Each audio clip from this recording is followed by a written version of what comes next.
called Automate Your Amazon PPC with AI Claude, 7 essential skills and workflows with the legend at this point, Chris Rawlings. A lot of you guys have been talking in the WhatsApp group about how excited you are. I know I've gotten a bunch of personal private messages like, man, I've been getting so much out of the sessions. I just really want to thank you. So it's like almost like a better way to connect is through WhatsApp. So if you're on my email list and you're getting invited to these sessions, you kind of know about them. But if you want to go kind of a level deeper, I'd highly recommend that you join the WhatsApp groups. There's tons of great sellers in there, sharing strategies, best practices, kind of struggles, how to overcome them. I just started a subgroup for $1 million plus sellers. So when you join the WhatsApp community, what will happen is you can see the groups that are available. If your revenue is above $1 million a year, click join that group. I review every single person that's admitted into the group and I verify with the screenshot. So everybody in there is legit. So there's a couple thousand sellers in the overall community, but there's less than 100 in the $1 million plus group that have actually applied to be in there so far that have been admitted. So it's a really tight knit group. We're going to do some special things. So make sure you're in the group and make sure if that's you, if you have above 7 figure uh, revenue, then you are in there as well. All right, guys, we have this bonus. I really want to hammer home because I know a couple of you have taken Tim up on this, and that's awesome. But put this in your back pocket here if you don't need it right now, and use this as a resource when it pops up. This is I Fulfill and Ship. Tim Neal is my contact over there. He's great.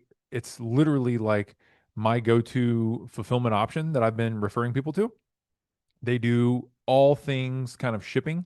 So if you're having anything logistics related, I'd highly recommend to check these guys out. They do Amazon FBA prep. They do Walmart prep, so they can expand with you. They can actually do TikTok fulfillment. They can do your Shopify fulfillment. They can kit things, bundle things, label things, right? They can store your inventory, which I know was, a big problem for us early on was, man, who can store all this and who can actually manage this inventory effectively? And we had to create our own solutions. But now Tim and the guys over there have it dialed in so well, it's so much easier. And then if you need someplace to send your returns, they can do that too and process those for you. So I've told you before, but I'll tell you again, there's only 4 vetted recommended service providers. 4. And these guys are one of them. That's pretty cool. That means you're dealing with somebody that's um, a professional in what they do. They can work with you whether you're doing 100 orders per month or 100,000 orders per month. So it scales really well. And Tim said, I want to do something great for you guys. So he's going to give you 10% off lifetime of any prep. That's pretty awesome. You can't get that anywhere else. It's a Seller Growth Network exclusive discount.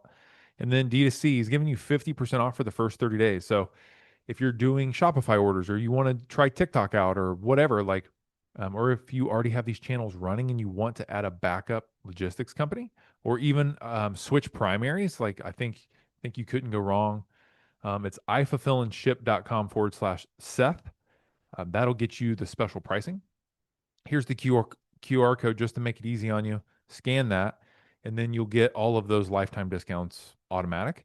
If you jump on the phone with Tim, tell him I said hi. He's a great guy, and he's actually in the Seller Growth Network as a seller as well, so he understands, what we all go through. That's kind of rare with a logistics company, right? So Tim's actually in that $1 million plus group. He's legit. So say hello to Tim when you see him. All right, guys, that's it for the intro. I'm so excited about actually getting into the session today. So this session is going to be called Automate Your Amazon PPC with AI Claude, 7 essential skills and workflows with Chris Rawlings. I say with Chris Rawlings with emphasis because he keeps getting the votes for the most valuable sessions of the year. I think when I polled everybody earlier on this year, his first Claude session got like 80% of the votes in terms of what Seller Growth Network session was most valuable. And so he shared all kinds of AI tricks and hacks about how you can use Claude to maximize your Amazon business. But today, it's kind of a spinoff. It is hyper focused on how do you use Claude to maximize results with your Amazon ads. And you guys know Amazon ads are one of the most expensive parts of running the business because that's where you can either gain momentum or lose momentum, or you can kill a product, you can kill profitability, or you can make a lot of profit, right? So it's highly, highly important. And Claude makes it possible to do things that were previously impossible. Chris is the founder of Sophie Society, which is one of the largest Amazon ad agencies in existence, and he is fully embracing Claude, fully embracing AI, and is bringing all of that knowledge and all of those learnings to you guys today for free. So make sure you pay attention because this is going to be amazing. Chris, I'm so excited to have you back. Welcome back to Seller Growth Network, my friend. Let's jump into this thing. What's up, man? Yeah, I'm glad to be back. This is our fourth session, right? So Fourth session, but the only one dialed in on ads. I know you've shared a little yeah. bit, but man, to go deep on one area that can cause so much pain or so much gain, like Yep. I'm stoked about it, man. Yeah, big time. Yeah, this is going to be a really exciting one because I know a lot of people, one of the first things I think people want to offload, well, especially with AI, but in general as an Amazon seller, is advertising because it could be such a Yeah, headache and it's really causes you to like pull your hair out. Like it can be so frustrating. So and we actually polled our audience to ask them like what are the things that you would most want to like not do anymore if you could wave a magic wand and just have it done really well for you on autopilot, whether that's through a person or AI. And PPC is always at the top of the list. It's always PPC and supply chain management and stuff like that. And we're not at the point where you could just say, "Hey Claude, take over my PPC." Like it's not there. But there's a lot that you can do with agentic and a yeah, lot that we're doing with agentic, specifically with Claude, to to make PPC less of a headache, make it way less time consuming, and make it way more effective at hitting our goals. So I that's what we're love gonna it. go through today. Yeah, man. Every time you always shock me with how valuable the sessions are. So I'm gonna let you get your screen pulled up, guys. I see a Sweet. bunch of familiar faces and some new faces in the chat box. If you haven't said hello yet, say hello. I see Susie's in here from Canada.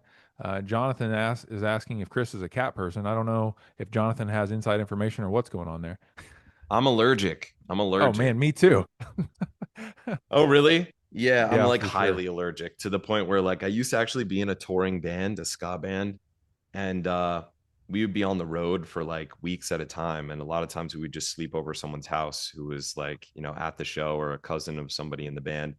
And one out of three times it would be a cat house, a house with cats. And I literally couldn't even sleep there. I would sleep in the van those nights. So Gee. Oh yeah, man. Well, he said the it's cat that bad. statues in the background deceived me. Yeah. We got Javier from Spain, Michael from New York, Randy from Portugal. Um, we got Poland, Dublin, Singapore. We got people saying Chris is a machine, Toronto. Man, let's get it, Chris. I'm going to be hanging out in the Nice. background, guys. I'm going to interrupt Chris if it makes sense, but Chris normally brings it and he normally brings it home. So if you have a question, drop it in the chat box. Highly likely that he's going to answer it. But if we miss one, we'll get it at the end. Go ahead, Chris. Cool. Nice. Let's take it away, guys. Sorry, I got my water here. I'm gonna have to Man, is there a cat take a around? couple sips. Yeah, there might be a cat around. I don't know. This isn't my home. Oh, I was telling Seth before this, like our Sophie Society leadership retreat this year is a uh, wilderness horseback riding trip through Kyrgyzstan. So I'm on my way to that, and it should be pretty epic. It's like it literally looks crazy. If any of you guys, you're adventurous people, Google it. It's crazy. so And I'll while let you Chris is know in our taking, next session together how it went oh because we'll man, be yeah, done you by got to then. take some videos or something. Chris always has Oh, the totally. craziest corporate retreats, like insanity. Go ahead, Chris. Yeah, totally. Cool. Okay, guys. So basically I want to kind of set the stage here and let me just see if I can hide this little sharing panel. Yeah, there we go. So a lot of people are like afraid that AI is kind of coming for their job. And you know what? Real quick, let me just, it's looking blurry to me. I'm assuming that it's blurry to you guys too. Let me just try, yeah, that's weird. Let me just try refreshing here real quick, and that should fix it.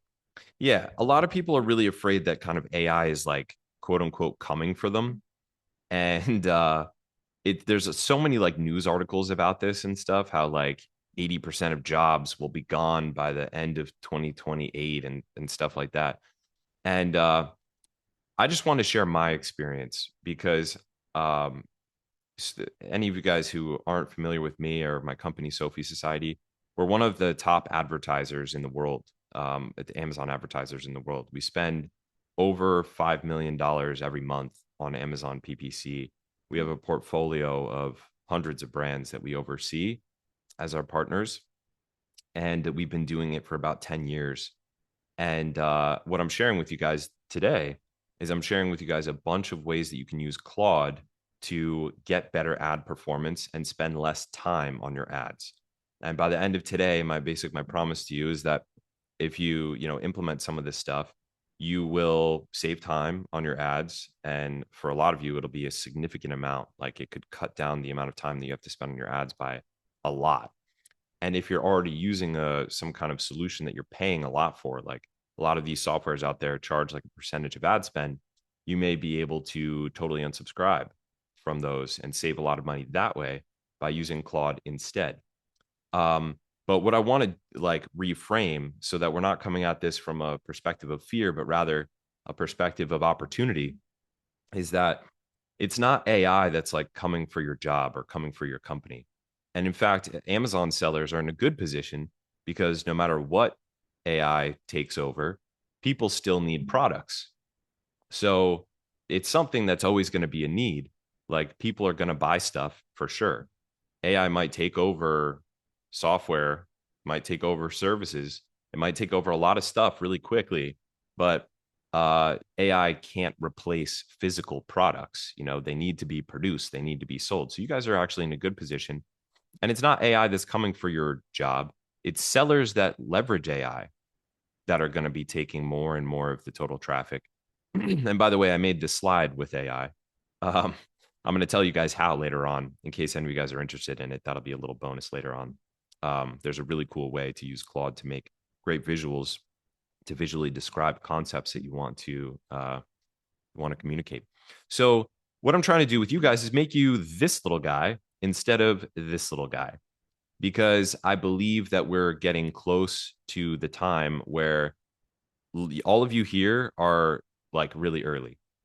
It always feels late when you're early, by the way. You might be in these WhatsApp chats and seller groups and stuff where people are doing super advanced stuff with AI and setting up server farms and Mac minis that run 24/7 with their AI agents. You really don't need to be that advanced. You don't need to be super technical. All you need to do is make the decision to apply AI and to apply the right AI solutions and not listen to the hype. So my whole goal in this session with you guys is to remove all the hype from the situation because there's so much out there, and be very clear and direct about ways that you can use AI in your Amazon brand and specifically in your ads. So here's a little kind of reframing for those of you guys that have been to some of the last sessions. So because in the last session, these sessions that we've been doing between with Seth and I for you guys have been kind of building on one another. And this session, we're not going to go in depth on how to build a Claude skill. So if you're interested in that, you can go back and check some of the session replays. Seth has made them available to you. And you can go through the step by step of how to build your own Claude skill. This session's not going to go through that. Seth, you want to step in there Just real quick? well, just real quick, if you guys want those previous sessions, like where Chris did the foundation of Claude, just shoot me a message in the chat and I'll send it to you, because those aren't publicly available. But since you guys are here, I want you to have them. So ping me a message. I'll drop it to you guys.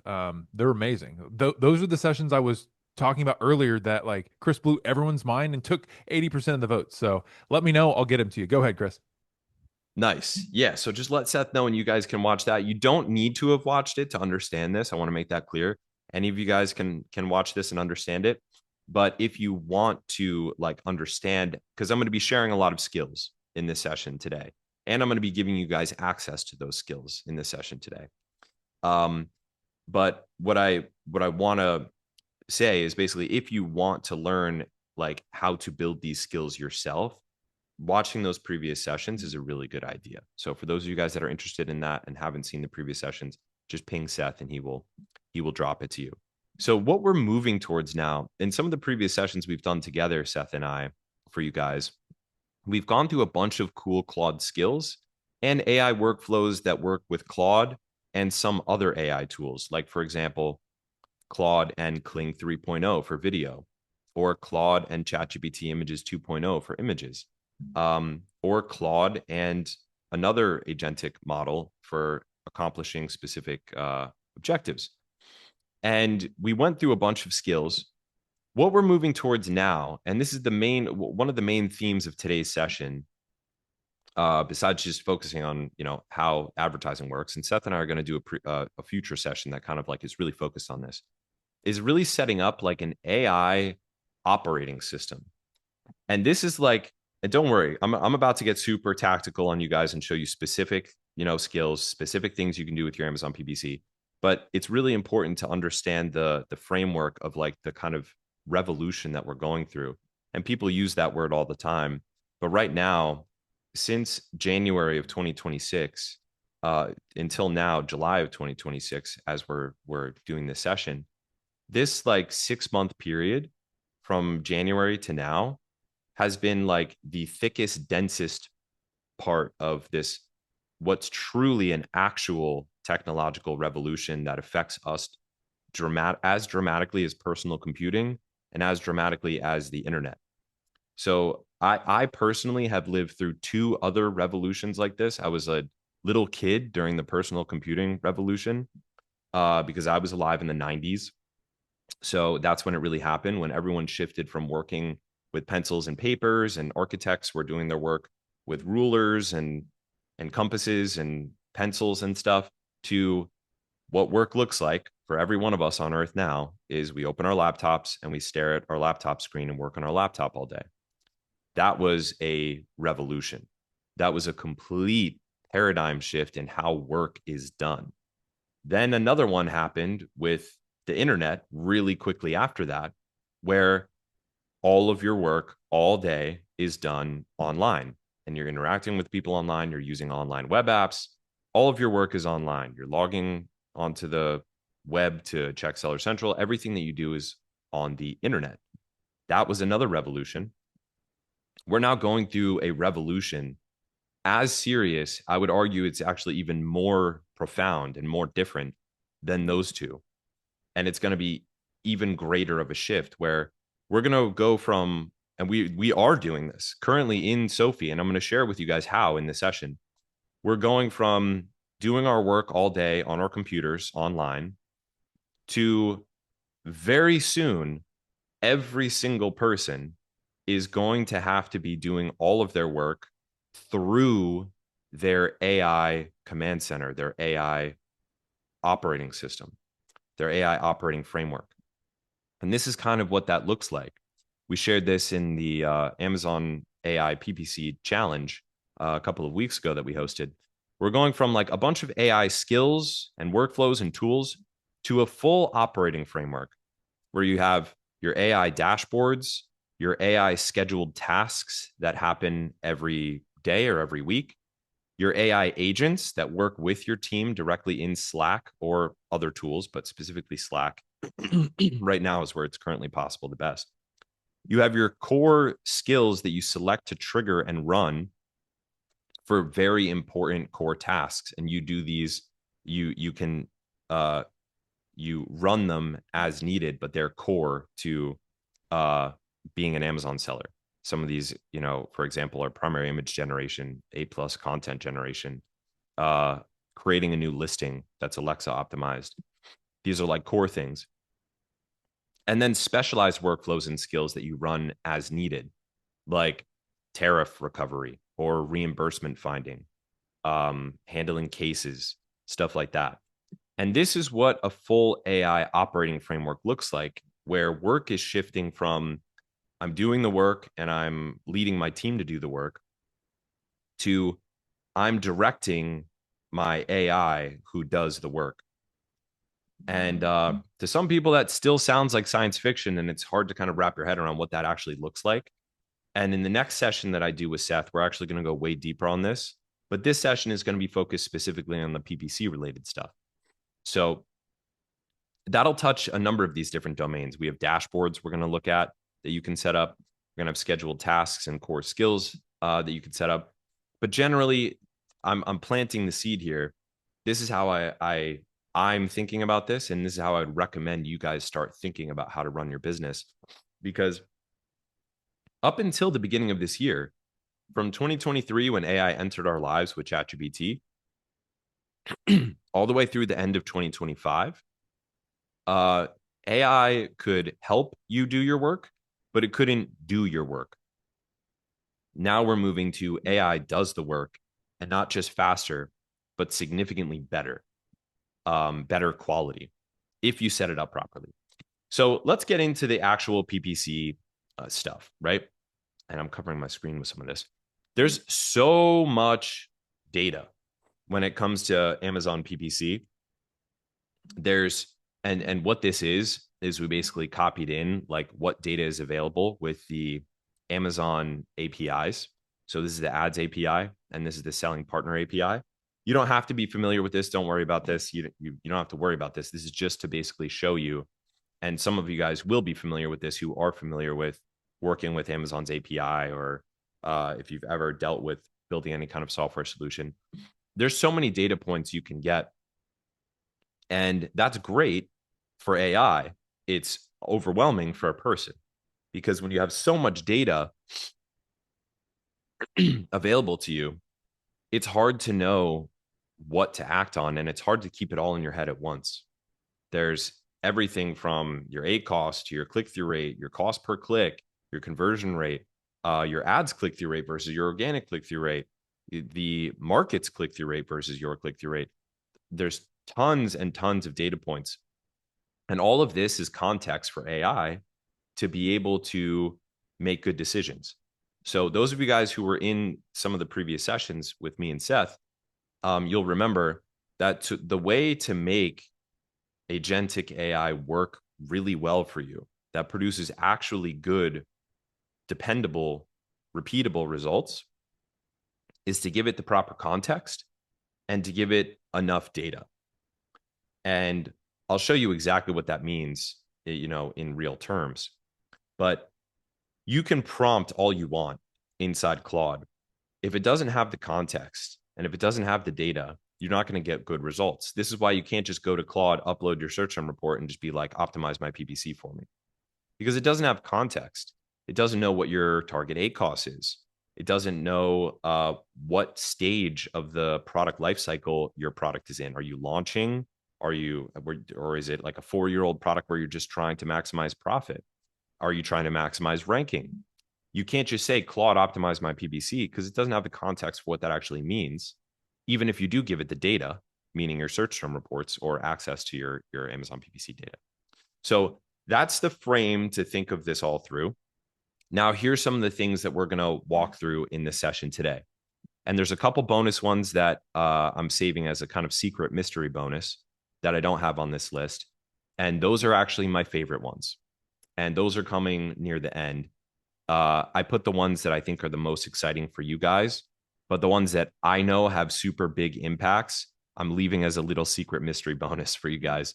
So you stick around because they're really exciting. So we're going to go through price elasticity. This is a really exciting one to help you determine how much wiggle room you have on your pricing. One of the most effective ways to maximize your profitability is to get your proper pricing. What price do I make the most profit? Not what price do I sell the most units, or what price do I make the most per unit profit, but what price am I at where I'm selling the most units for the most profit and end up with the biggest end of month profit?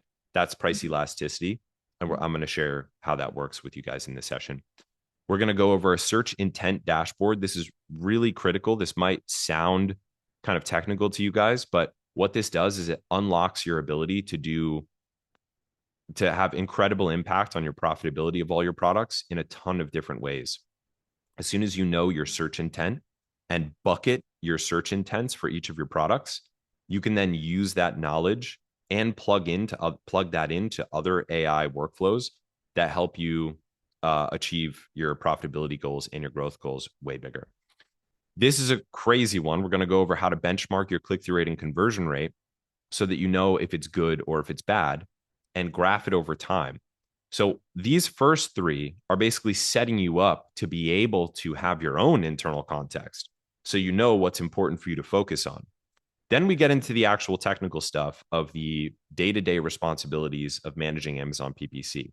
This is what, if you have a PPC team or agency or freelancer or you're doing it yourself, this is like your regular responsibilities. So it's keyword harvesting and keyword negation, campaign creation, and bid optimization. Those are like the main things, right? There's also like creative split testing and a lot of other things that you can do to affect PPC, but these are basically the main responsibilities that you have. And either you're doing this, or you have a VA or an agency or a person on your team doing this, or you have a software doing this.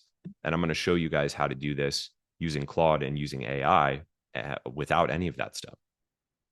So let's start with the price elasticity. And remember what I said, these are actually super powerful, even though they don't directly affect what you do to your PPC, meaning your bid changes, budget changes, stuff like that. That's almost like a second thought. Like we'll cover that. But what's really important for you to succeed with PPC is viewing it as a holistic system, because all of these other things affect your PPC performance more than the bids, more than the budgets, more than your keyword targets, price, primary image, title, conversion rate of your listing. All of these things are actually the best levers to affect your PPC performance. And so we're going to go through those things too. So we're going through the tactical, technical stuff of what you do on a day-to-day basis, specifically in your campaigns and in your ads manager. But we're going to go through the actually more important stuff of the macro things that affect your PPC, even more than all of that tactical, day-to-day boring responsibilities. And price is one of the primary ones. So price elasticity is how sensitive customers are to changes in price. And this lets you know if your customers, your prospects are okay with you increasing price, and if running discounts is actually good or bad for you. This is like a constant question for sellers. Like it's something that there's never seems to be a good answer to, which is like, what is my optimal price for profitability specifically to maximize my profit? So if I have high price elasticity, that means that I have more wiggle room. If I have low price elasticity, I don't have any wiggle room.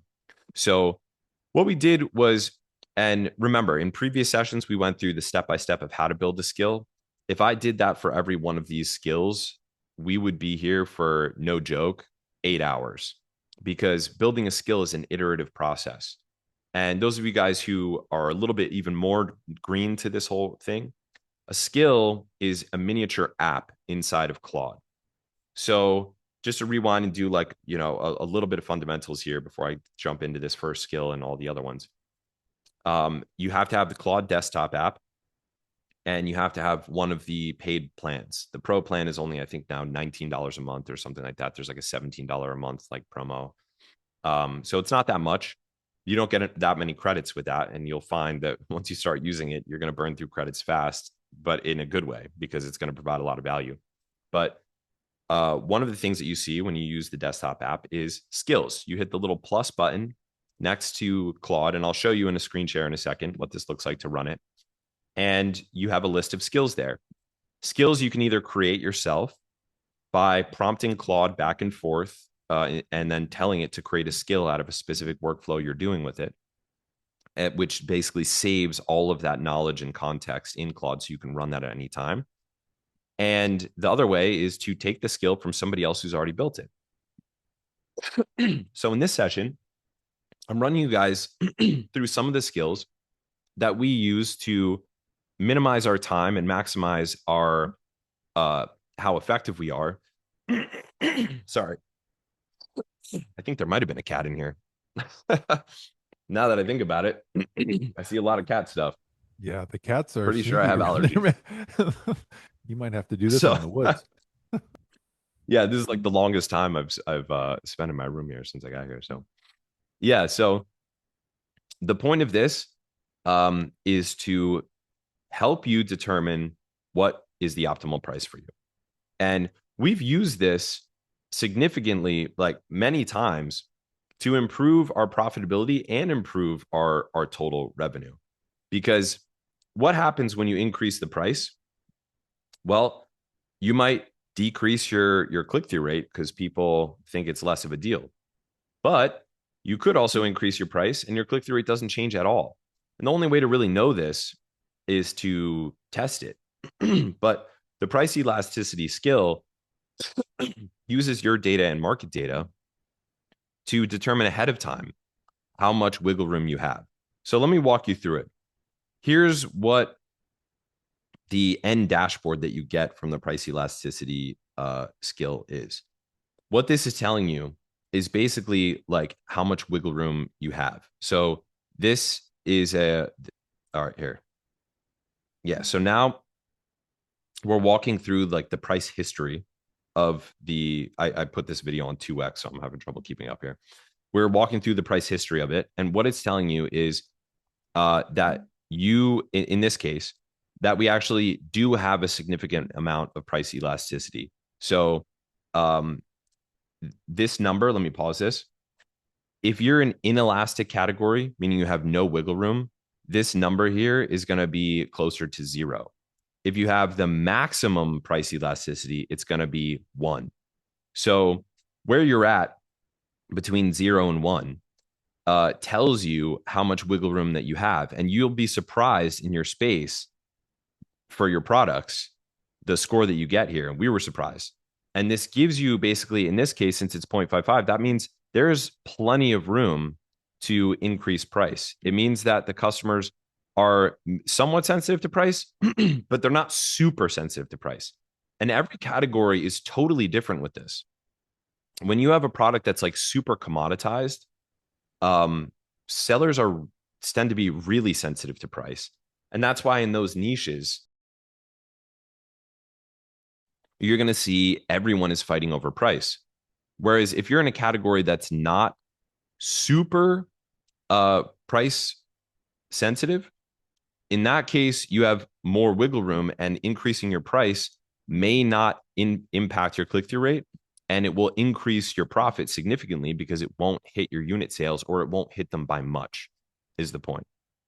So what this dashboard does is it walks you through a little summary of how elastic your category is, and it gives you a little modeler based on the elasticity of what your projected change in units are and what your projected change in monthly profit is. Now, obviously, this isn't going to be 100% accurate. It'd be impossible to do that without an actual split test. And that's what's really going to tell you. But what this does is it gives you an idea based on real data how much wiggle room you have and what the optimal price is to maximize your profit, which is, I've never seen anything like this before. This was created by a guy on our team named Charlie, because it's such a pain point.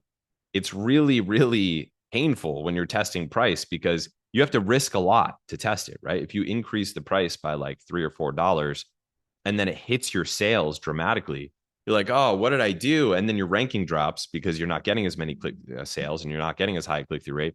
It could be really, it could be damaging to the business.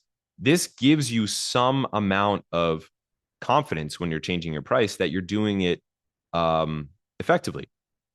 So, like I said, what I'm going to do is I'm going to give you guys these skills, and we're going to kind of build up Like I said, the most exciting ones that I put in here are the bonus ones to me because they can have an instant impact. I have one in here that you guys can actually use within this week, like today and tomorrow, to immediately improve your profitability and not by a small amount. And this works on a lot of people, on a majority of products that we run it on. So let's go through search term analysis. So I have a bunch of videos on this actually on YouTube, and I had to go back to my videos and basically tell people, hey, don't watch these videos. And these are literally from last year, 2025, like how to analyze, how to do search term analysis and how to analyze your search term reports. I had to basically tell people like, don't don't watch these videos. You should do this with Claude now. It's way better, way faster, and it gives you a lot more clear insights. So what we're trying to do when we're analyzing our search term reports and doing search term analysis from our PPC is cut out the wasted spend. What targets are spending and they're not making money? What are the high cost targets? Identify what our best targets are. What are the keywords and product targets that are providing the most value? And then we're going to use that not just to update our campaigns, but we're also going to use that data to update our listings. And search term analysis is important because it's one of those things that is not directly about campaign management, but it's also about the holistic picture of PPC. Once you get all this data from your ads, you use it to affect not just your campaigns, but also your thumbnail and your listings, which makes the campaigns perform even better. So doing this really well really matters. And we've used it to have incredible results. I mean, this has like kind of been part of our ethos for a really long time. We were one of the first Amazon PPC partner providers that actually used all of the PPC data constantly in a feedback loop to affect everything else about the business. Mostly things on the listing and the thumbnail, but also even product development, packaging, things like that. Search term analysis from your ads is the best data source you have to affect the entire business. And we've had incredible results doing this. I mean, I could literally share this all day. This is literally what we do. But in this example, where we used the search term analysis to determine what was important to the customer based on what they were searching, we updated the content to reflect what the customer was searching. And we had a dramatic improvement in our conversion rate, which of course makes all of our ads perform way better. Now, give me 1 second, guys, here. I want to make sure my battery doesn't die here. I'm going to have to go plug it in a second. So sorry. So that's why it's important, because search term analysis, yes, we're going to then plug in that same data to do our bid adjustments, to do our bid placement adjustments, and to do our keyword negation and to do our keyword graduation. But you need to see the analysis. You, as the brand owner, need to see the analysis so that you can use it to have impact on your listings and on your thumbnail, because that improves your click-through rate and conversion rate based on what the data says. And that is really how you actually get good PPC performance. It's not all about just bid changes, bid adjustments, bidding strategies, keyword target, negating keywords, graduating keywords. Yes, you have to do all that stuff, but that's basic. That's what like any random outsourced VA would do for you, and any PPC software will do for you, and what the Claude skill I'm about to go through later on in this session will do for you. But the real way to make your PPC really profitable is to use the PPC data to impact your listing and your thumbnail. That's how you do good or great PPC management. It's not about the campaigns. It's not about the bids. It's not about the budgets. It's not about the keywords.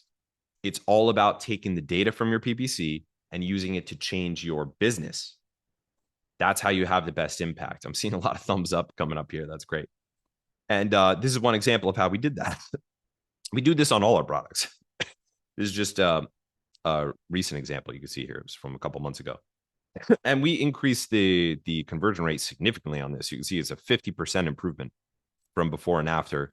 We use the PPC data to inform what we do on the listings. That's the listing. The thumbnail is also huge. So using the PPC search term data, you could find in this case, for example, the quantity was something that people really cared about. So what do? We put the quantity in there super visible on a tag because that was coming up in the search term reports. The 1.5 pounds here, you can see we added that in. This had a dramatic improvement on the click-through rate. Or in this case, actually, we're measuring conversion rate, but it also had a dramatic improvement on the click-through rate. Did I leave that? No, I don't have the screenshot of it. But primary image affects both click-through rate and conversion rate. You can see in this case, we were able to spike conversion rate very significantly for this product. Like it went up like a straight line. Because again, we use the search term data to inform the content that's in both of our click-through rate thumbnail and our conversion rate listing. Here's another example using the PPC search term data to determine what's important to the customer and then changing the image based on what that data says.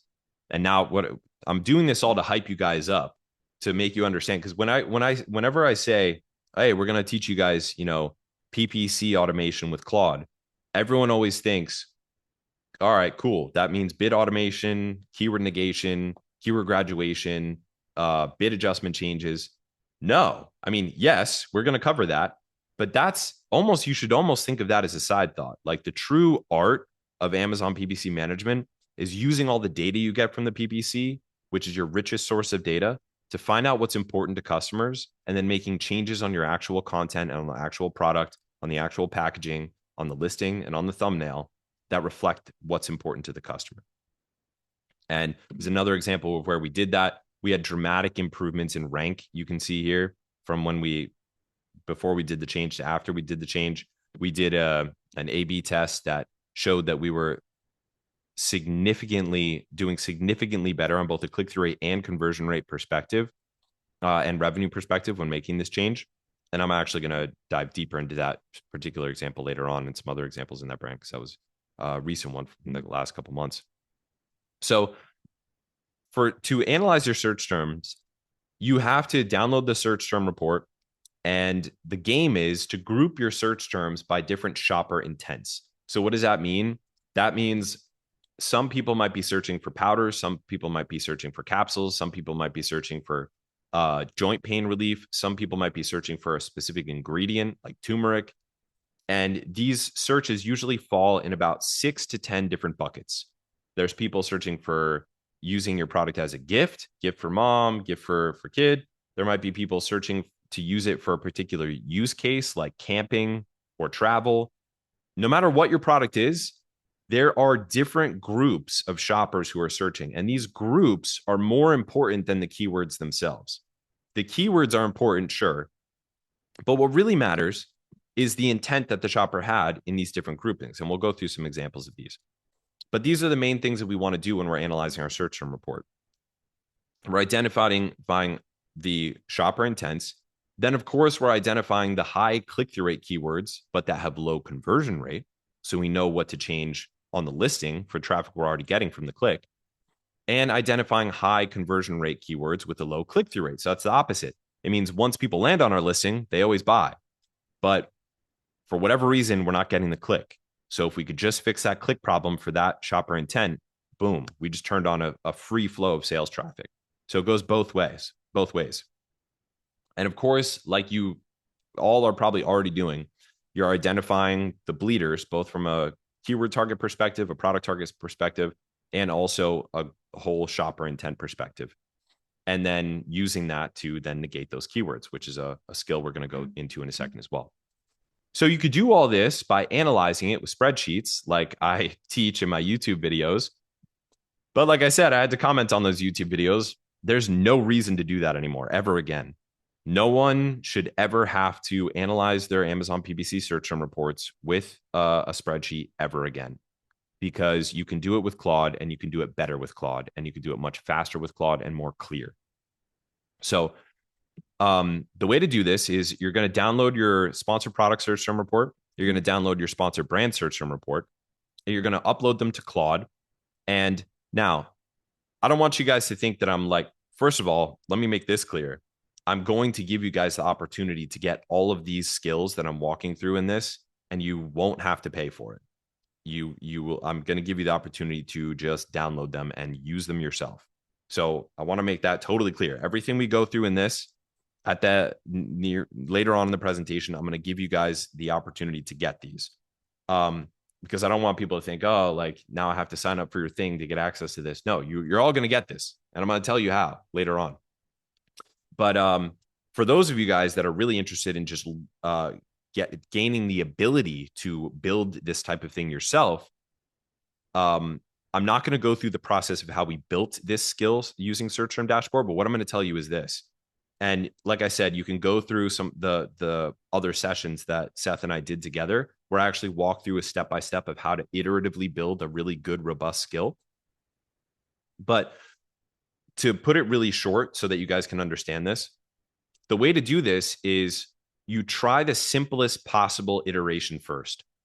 So if you didn't have this skill that I'm going to give you guys today, what you would do is upload your sponsored product search term report, upload your sponsored brand search term report, load it into Claude and say, hey, Claude, here's my, you don't have to say, hey, Claude, but say, here's my search term reports for sponsored products and sponsored brands from my Amazon ads. Give me the top insights from the search term reports and group the keywords by shopper intent. So you could try a prompt like that and you'll get a particular output. Now, that output is going to give you some insights right off the bat, but it's also going to mess some things up. So you're going to iterate on it. You're going to say, hey, I noticed that you only included 2 shopper intents, but really I know that there should be like at least 6. Or you might say, I don't like the format that you put it in. Please make a custom dashboard and graph them out for me. And then you'll get another output. And then you keep going back and forth with Claude until you get an output that you really like. Then you can tell Claude, save this as a skill. We've already gone through this process with all of the skills and little workflows that I'm dealing with you guys today. And again, I think I'm just going to change location now to make sure that I don't die. Didn't realize I didn't have a Doing the whoops, sorry. transition, Chris. Yeah, sorry, No, you're in Seth. good shape. Guys, I've just It's just dropped the didn't link realize that my into battery was that close to dead. I'm gonna move over here where I can plug in. I just dropped Hopefully the this is link into away from the the cats too, so that's yeah, another maybe you can breathe bonus. now. I dropped the Yeah, link into the chat box for you guys that didn't get to join the WhatsApp group yet. I saw a bunch of you guys join earlier. There's hundreds and hundreds of sellers in that group. The first group's already full. It's got more than 1,000 in there. And then I see a bunch of people like super stoked about the skills today, Chris. Like nice. getting the skills, like once you learn a skill and then actually having it is what makes it super valuable. So if you got your battery going, man, let's go. Yep, yep, we're good now. Want to make sure I don't die out on you guys. So yeah, I wanted to make that clear that you can build all of these yourself. All of you guys have the power to build these yourselves. The quality of the skill, this is the key. The quality of the skill is going to be directly related to the expertise of the person who built it. The quality of the skill is directly related to the expertise of the person who built it. If you have somebody who is an absolute beast at search term analysis and they know what to look for, they know how to group search terms, they know what they want to see, they know what the most valuable insights are from a search term report, and they build a skill, their skill is going to be way more valuable than some random outsourced VA that builds a skill to automate what they do because they're an expert and that expertise gets baked into the skill. And from that point forward, anyone that runs that skill is basically leveraging the expertise of the person who built it. And that's why the probably the most valuable thing that you guys are going to get out of this is all the skills themselves, because all of these were built by Amazon sellers with exits under their belts, top Amazon advertisers with millions of dollars of ad spend, because they know what to look for. They know what's important. So if you are awesome at something, you should codify that awesomeness into a Claude skill because that allows you to spread your awesomeness to the rest of your team. So anything that you think of while we're going through this that we're not covering today, I want you guys to have like the belief and the power that you can do this yourself. And you can, whatever you're really good at, you can build a Claude skill that helps you do it way faster in the future. And it also bequeaths that power to anybody else who you want to give that skill to. So we're going to run through actually how this skill works. So first, you're going to download your search term report from sponsored products. And in this case, we're doing last 30 days, but I would actually recommend, because it's a high volume product, you do the maximum, which is the last 60 days. You're then going to do the same for sponsored brands and run those reports.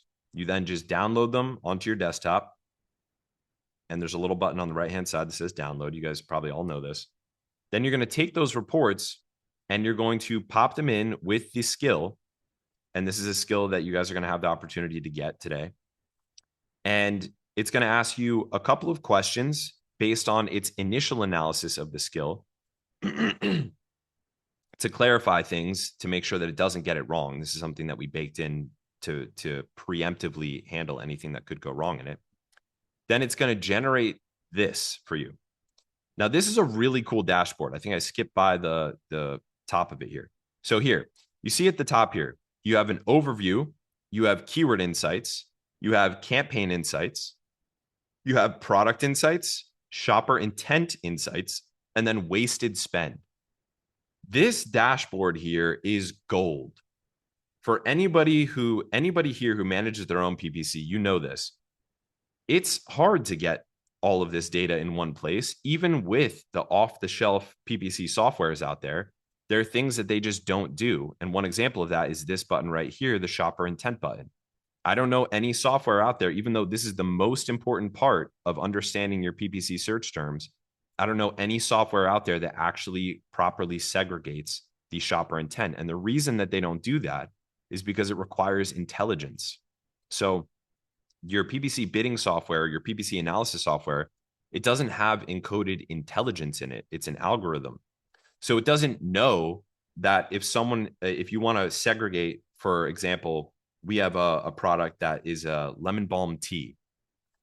It doesn't know that we have a whole group of shoppers who are searching for things like calming tea. Now, if I'm just segregating my keywords by the semantic core, which, for example, I could use the word calming tea, calming teas, calming tea bags, calming loose leaf tea, and I could segregate that all together. But what about relaxing? That's a different word, but it's the same intent. So I want all of those grouped together. I want all my calming tea words and my relaxing tea words. And maybe there's other ones that I'm not thinking of, winding down or nighttime tea. I want them all grouped together because that's one shopper intent. Some people buy lemon balm tea because it's calming. Other people are buying lemon balm tea for a particular health benefit. It's still other people are specifically concerned with whether it's loose leaf or it's tea bagged, and that's what they're shopping for. Those buckets are what matters, not the individual words in that search term. I hope this is making sense to you guys. This is like the superpower that unlocks your ability to do all that cool stuff that I talked about before, where you analyze your performance not by keyword, but by shopper intent, and then use that intent to change your listing content and your thumbnail content to have dramatic improvements on your PPC performance.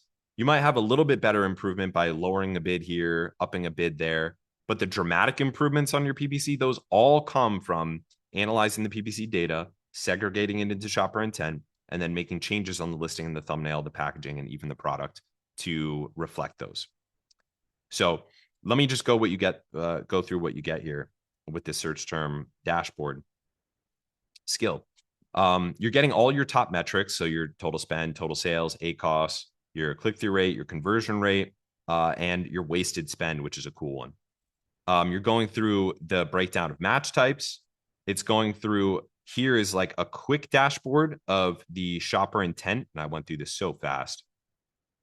So you could see the different shopper intents and just a quick dashboard by it. Now we're going through the keyword by keyword, and it's got your high spend, high ACoS keywords. It's got your best performing keywords. It's got the keywords that are high impression but low click-through rate. And you can get a ton of insights from this that, again, you can use on your listing, in your campaigns, everywhere else. And now you have your campaign performance. So now you can see at a glance how all of your campaigns are performing. And this includes metrics that you won't see in your ads dashboard all in one place. So that really helps put it all together. Then another important one is product by product insight. So it groups all of your campaigns by product, and it shows you with these cards how each of the products are performing. Now, in this case, I think that example was just one product. So that's why it didn't show the cards. But what it will do is show each card is a different product, and it's grouping all the campaigns by product. So you could see your overall performance by product and all of your metrics by product. Also super, super valuable. And then the search intent dashboard.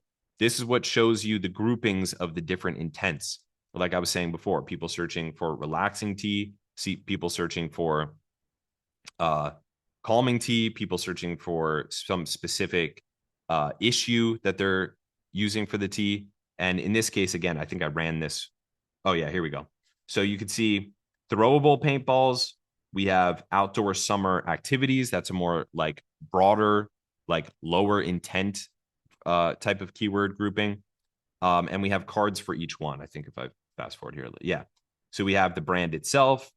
We have the generic paintballs. Then we have adjacent toys where people end up purchasing the product. And you're going to find your own groupings of intent when you actually run this. Each one's going to be different. Yeah, we have people searching for competitors, and it's going to segregate them by all the shopper intents that you have. And you can then use those to change your actual listings.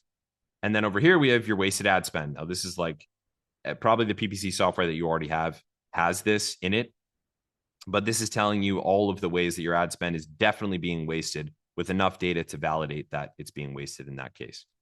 And all of that gets generated for you with all of the logic built in from somebody who knows what they're looking for. So I'd recommend all of you guys run that. That's a super awesome skill that I think you guys are going to get a lot of value out of. Next, we're going to go through click-through rate and conversion rate benchmarking.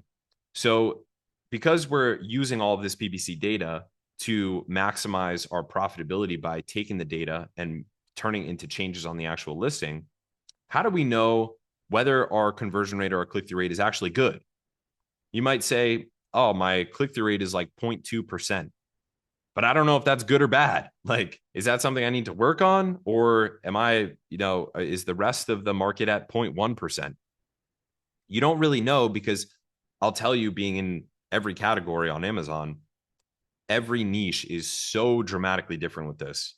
So what's good in one niche is really bad in another niche. What's bad in one niche is really good in another niche. So it's hard to know whether your click-through rate or your conversion rate is actually good. That's why, yeah, it's good for you to track your conversion rate over time. It's good to track your click-through rate over time. But what really matters is tracking your click-through rate against your competitors over time. Am I above my top ranking competitors, or am I below my top ranking competitors? And same with click-through rate. Tracking my click-through rate over time benchmarked against my competitors. Am I above my competitors with click-through rate, or am I below my competitors with click-through rate? And if I'm below, when did I drop below? And by how far am I below? How much is the gap? So the only way to do that, like there's really no way to do that. You can use the search query performance report, which allows you to see keyword by keyword what the market's click-through rate is. And even then, you actually have to back calculate it, because Amazon doesn't tell you directly. And you can see your own performance inside the ad console now, which is helpful. But you can't see your click-through rate benchmarked against the space broadly. You can only see the data in like a chart format. And once you crack this and you combine that, pair that with everything that we talked about before, this is what gives you massive gains. We run this on when we see an opportunity like this on a new brand that we partner with, we are stoked, because we always know, okay, the product is good. The reviews, we got 4.4. That's fine. That'll do in this space. That's already like above the average. But there's a clear click-through rate problem, because our click-through rate is below benchmark. And we find that during the intake of a new brand that we partner with. And we're always stoked to find that out, because we're like, okay, boom. We know that we can almost immediately change the profitability of this brand or of this product. So, and don't be ashamed if this is you, but I'm guessing that a lot of you guys out there are not doing this in a scientific or repeatable way. You don't have a feedback loop in place where you're constantly monitoring your competitor's conversion rate and monitoring your competitor's click-through rate and comparing that to your click-through rate and conversion rate, and then making direct changes and A/B tests to solve that issue. And what this skill does is it solves it for you. So, like I said before, the only way to do this was to look at charts and track it yourself. And you even would have to back calculate it from the search query performance report data. Now you can do the entire thing with the skill. And this is the skill. It's the click-through rate conversion rate benchmarker skill. Now you have to load a number of reports. It's not this many that we have here. In this case, we had like a whole bunch of different products we were analyzing. But you have to upload your search query performance report, your search term report for each product that you want to measure. And what it's going to do is generate a dashboard for you that graphs your click-through rate and your conversion rate over time. And by the way, while this is running, I'll say, I'm showing you guys the version of this that you guys can all run now. Like once you guys get these skills, you can run it right away and you upload these reports. There is a way to connect Claude directly to your Amazon data so that you don't have to constantly upload reports. And you can even create dashboards like this that are automatically updated that live in Claude in a section called artifacts. And that's a really cool, exciting thing where I'm going to get into that a little bit later, like how that works and how to set that up. But that's like a session in and of itself. And we're going to be going through that in the next like full Claude for Amazon sellers volume that Seth and I do together. So keep an eye out for that. That'll be coming up in a couple weeks. So here's what the dashboard looks like. It's going to give you your benchmark for the click-through rate and conversion rate for your competitors. Then it's going to give you your click-through rate and your conversion rate for your competitors. And it's going to graph it out like this. So this is the most important part of this entire dashboard.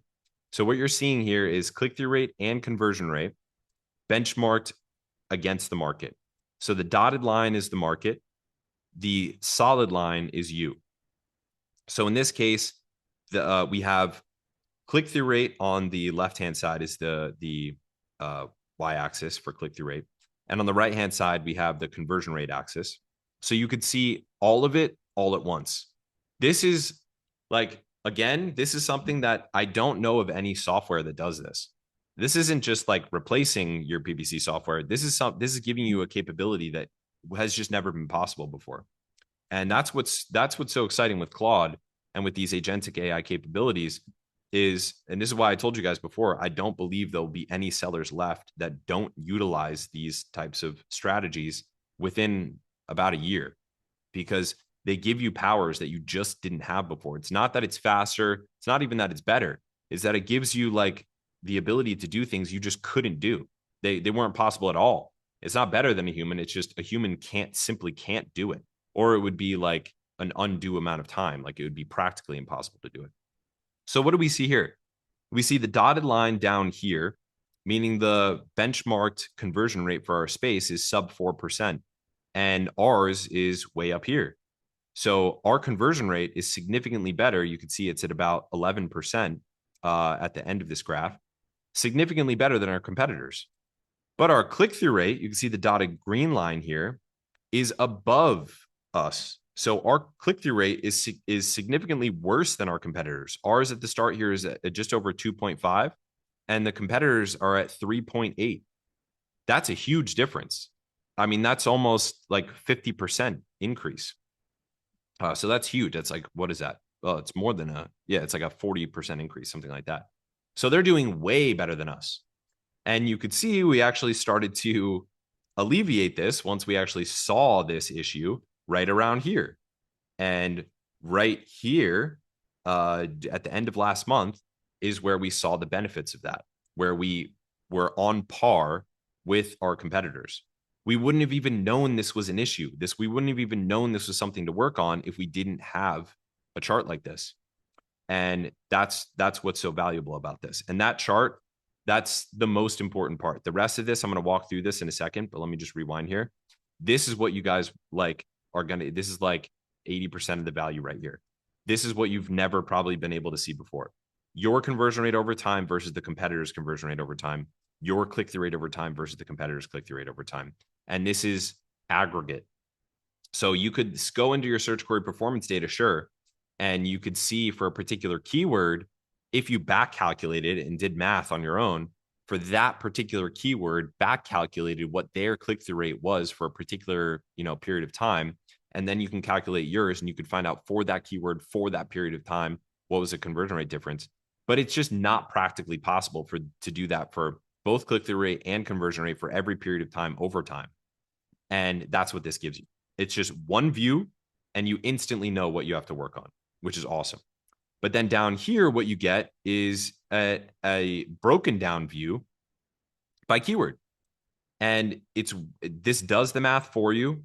It shows you by keyword whether your click-through rate or conversion rate is good or bad in comparison to the competitors. And allows you to, again, know what to work on. So here it's giving you the biggest opportunities. So this is telling you where you have either a particular keyword that has low conversion rate but high click-through rate, meaning, okay, people with that intent are clicking, but they're not buying. And then it also tells you the opportunities where you have a keyword that has higher than average click-through rate, but lower than average conversion rate. Or sorry, the other way around. Lower than average click-through rate, but higher than average conversion rate, meaning once they land on your listing, they buy. But for whatever reason, people searching that keyword aren't clicking. So an example of that before, when we were talking about that, the one that had the click-through rate change of adding the quantity on the primary image, is once people clicked on the listing who were searching for a high quantity, the 1.5 pounds. I won't go back to the slide because it was so many slides ago. They buy because they find out on the listing that it includes 1.5 pounds of product. But people searching for high quantities weren't getting that from the listing because it looked like a little bottle. So identifying that with this dashboard here, let us know, hey, people who want high quantities, they buy, but it's just not clear to them with the thumbnail that we have a high quantity because the bottle looks like a small amount. Eureka. Now we know exactly how to turn on a free flow of new sales because all we have to do is make it very clear to people who search for high quantity that we have a high quantity. So we added that tag, add 1.5 pounds, and then boom, brand new free flow of traffic just from that. And these are the changes that make the dramatic impact on your click-through rate, on your ads performance. Okay, so I wanted to start with that because everyone is always reverse with this, where they think all of the AI things they can do are all about optimizing bids and budgets, because that was the actual important stuff. Now let's get into the quote unquote boring stuff, which is the things that you do every day or twice a week on your campaigns: bid adjustment, keyword harvesting, and keyword negation. So again, obviously, this is a really important function, but it only is really effective when paired with the other strategies that we talked about before that affect the actual listing and the conversion rate. And now this is an example of where we had really non-optimized bidding and targeting, and we utilized these skills to improve the bidding and targeting, had a dramatic impact on sales. But like I said, we never do this without also pairing it with click-through rate and conversion rate improvements from the ad data. So that was also included in here, but I wanted to just show you guys this stuff works. So here's what the keyword harvesting and negation skill looks like. So you're going to run the skill and Claude is going to ask you a couple questions. And this is the context that it needs. It needs your target ACoS. It wants to know the minimum number of clicks that you're willing to accept, or the maximum number of clicks that you're willing to accept before you actually do a negation or a graduation. And this is a preference. Like, some people are way more concerned with wasting ad spend and they want to graduate and negate early. And some people are more comfortable waiting a longer amount of time so they get a significant amount of data before they're ready to actually negate or they're ready to graduate a keyword. And what it does is it analyzes all of your data and it generates this. I'm going to rewind a little bit more. So you have your harvest keywords. These are the keywords that they're in an auto campaign, or maybe they're in a broad campaign and they're doing really well. You can look through these and it's going to tell you what it recommends you to do for those keywords. So it's saying for this keyword, for example, Ceylon cinnamon powder organic, significant amount of sales volume from the keyword, significant amount of orders, good ACOS for us. Like this ACOS is good for us. So we know good ACOS, significant amount of sales, plenty of data to make a determination.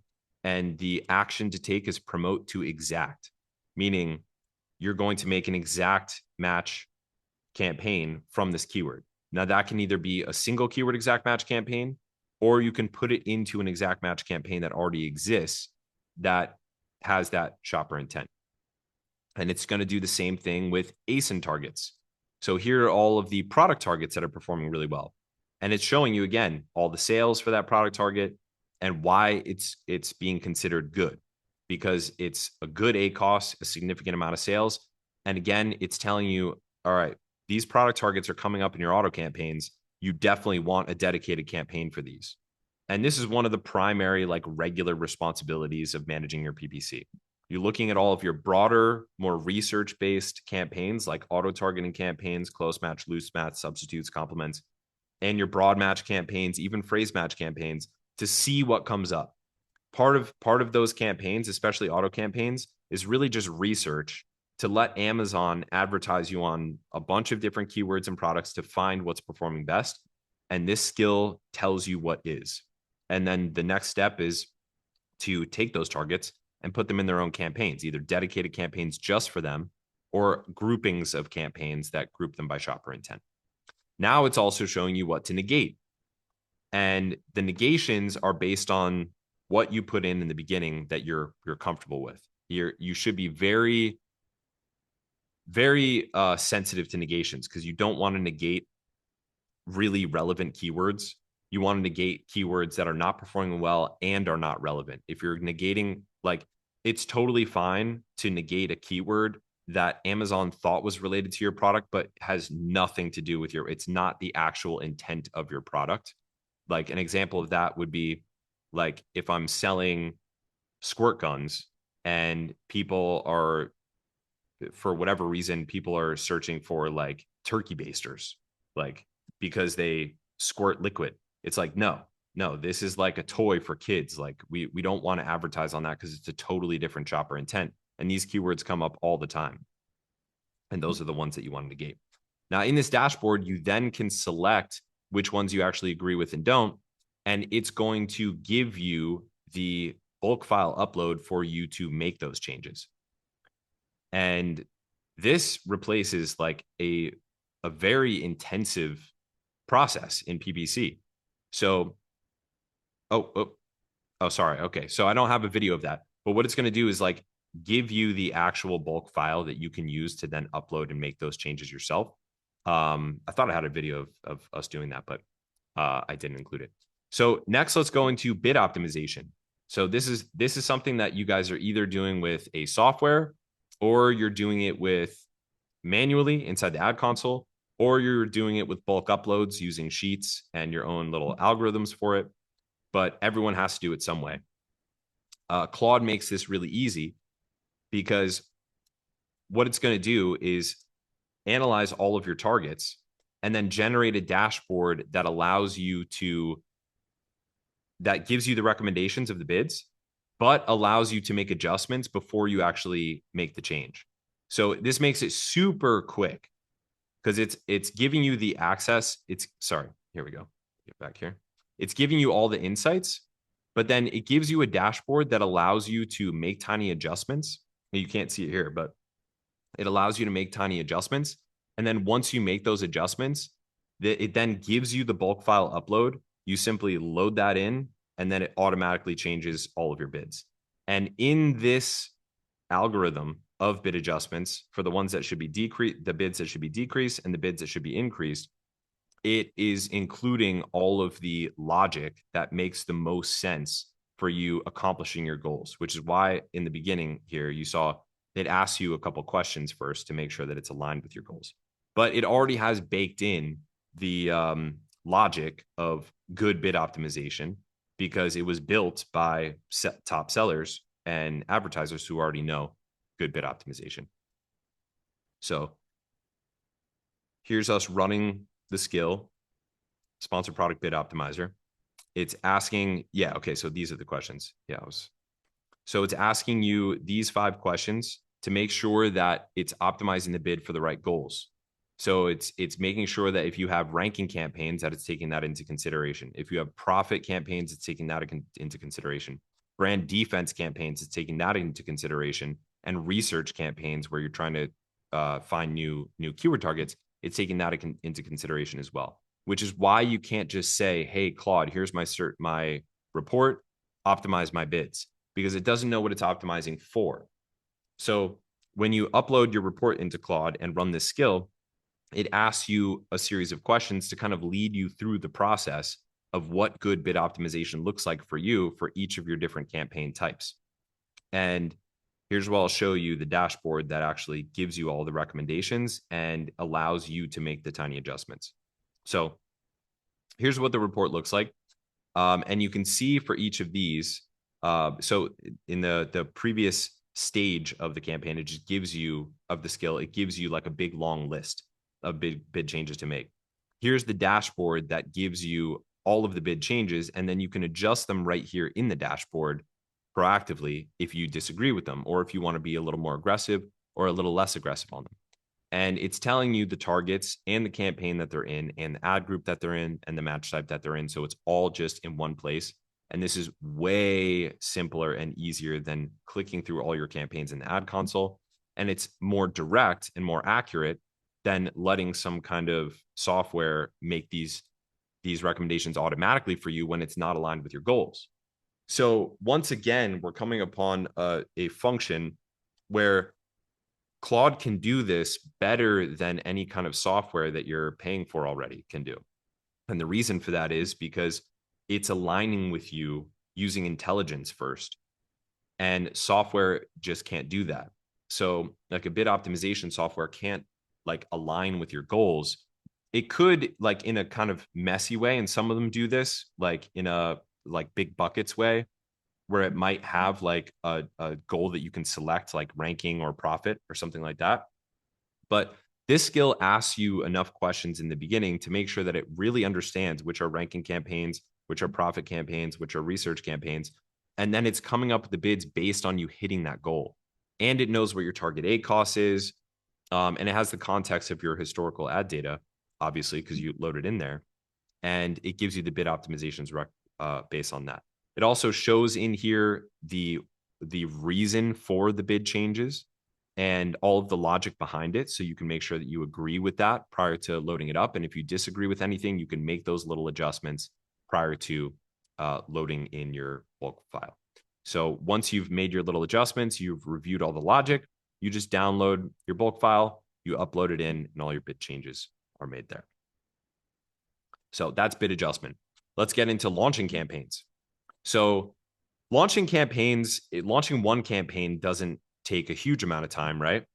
But when you have a new product launch, or for any of you guys who have a lot of products, you're literally launching like hundreds and hundreds of campaigns. It takes a really long time. So that's why, and for us, we literally have tens of thousands of products in our portfolio.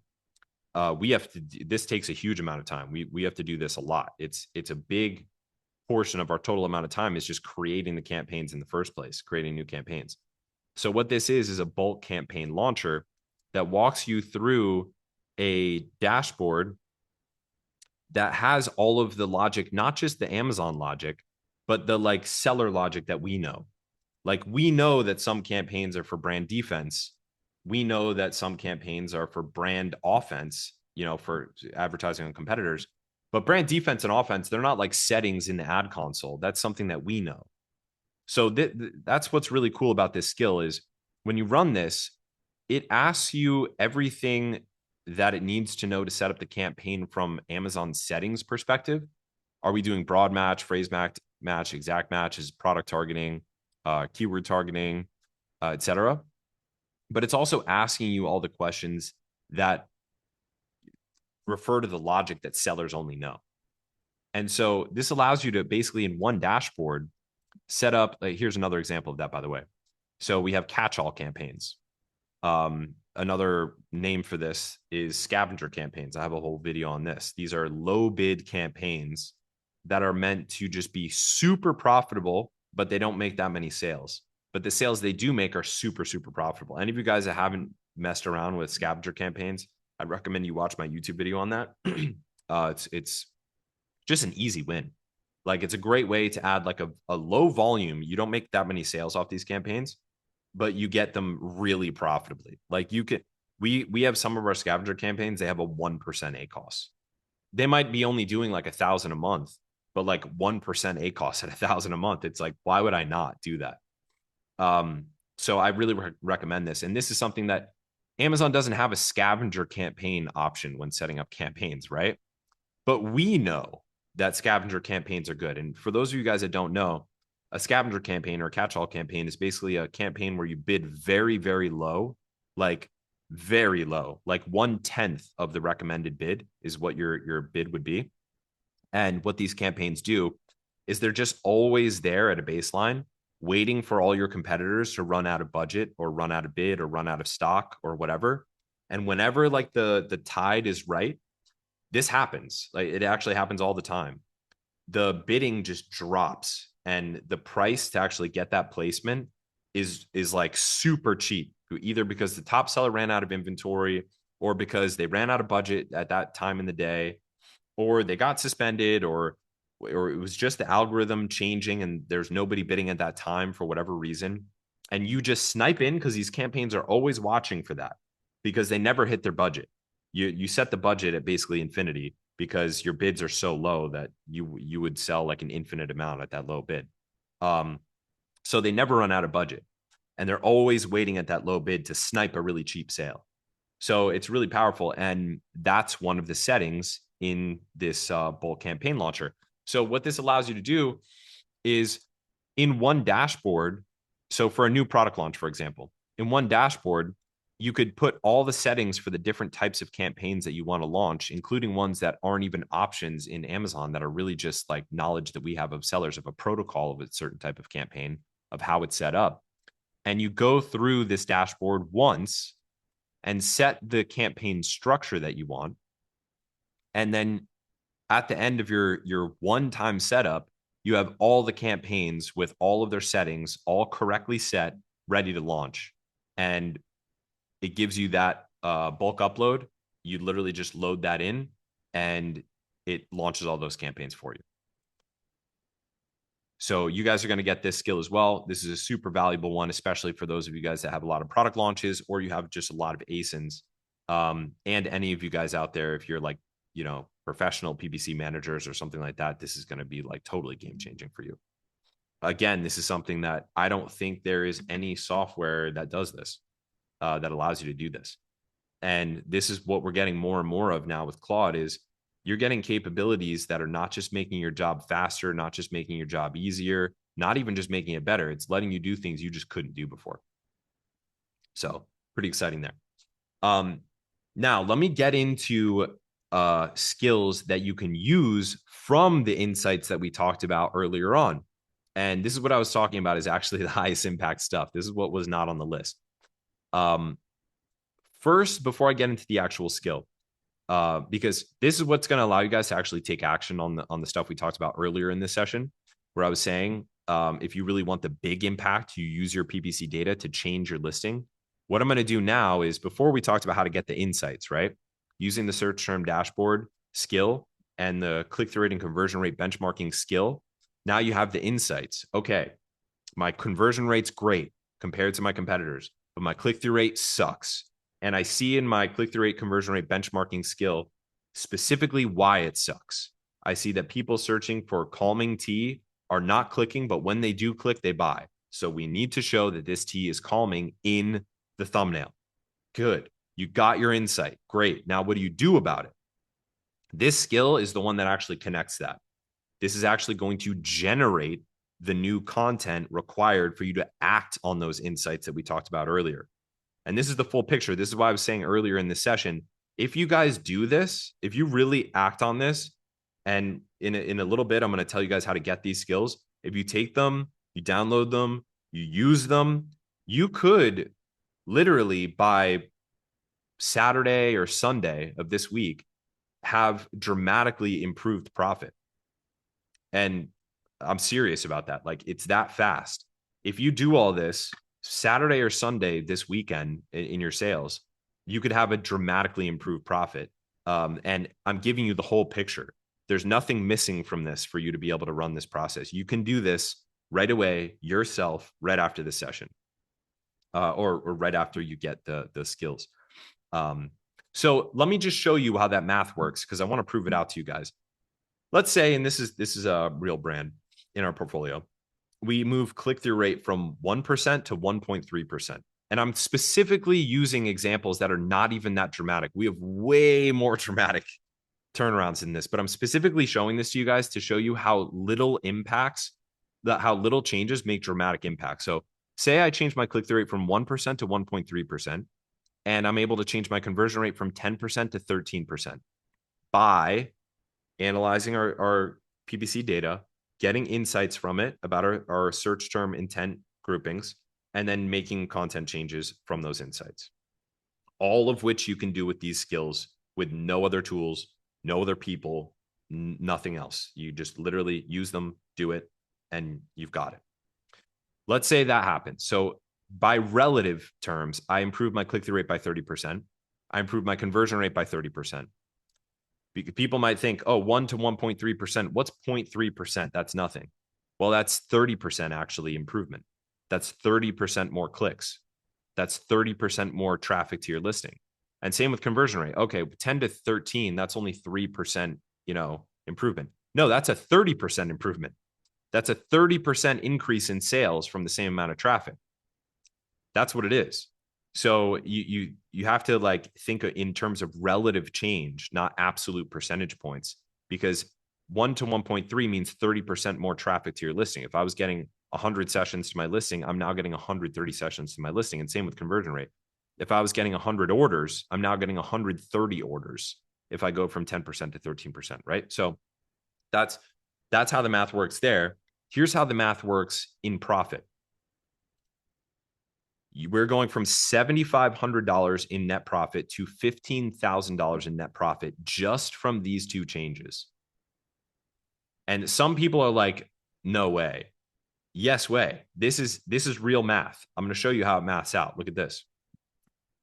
So this is just pure math. This is indisputable. You can't argue with it because it's literally just pure math. Say we have 1.2 million impressions total in both cases. 1.2 million impressions, 1.2 million impressions.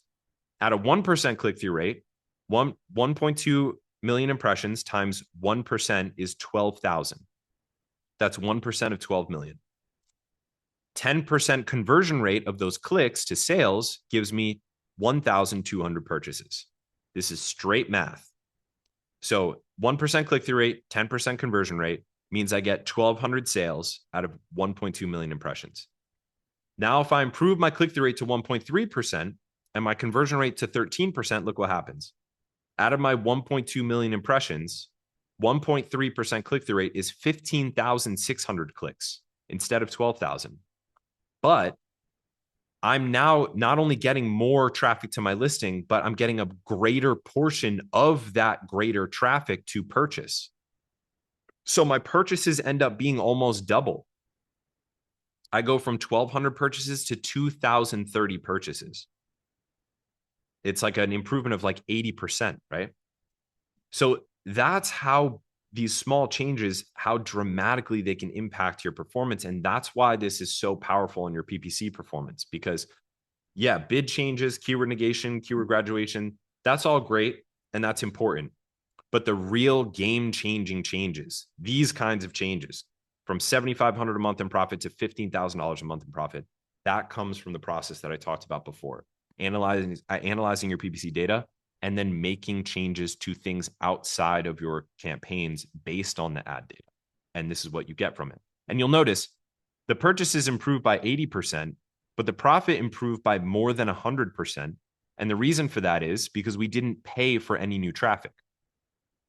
So the profitability increases by even greater of a percentage than the total sales increased, because more of those sales are coming from organic traffic because we didn't pay for any more traffic.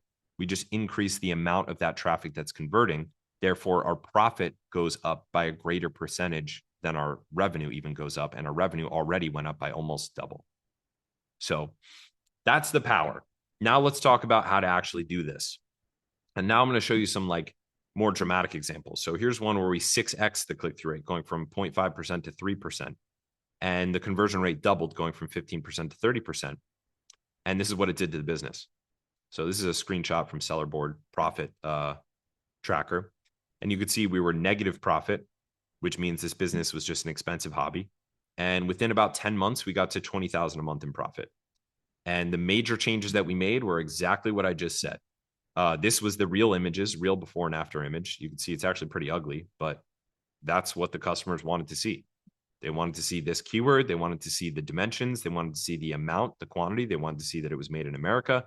And we could see all that in the ad data. We made the changes, and this was the change in the business.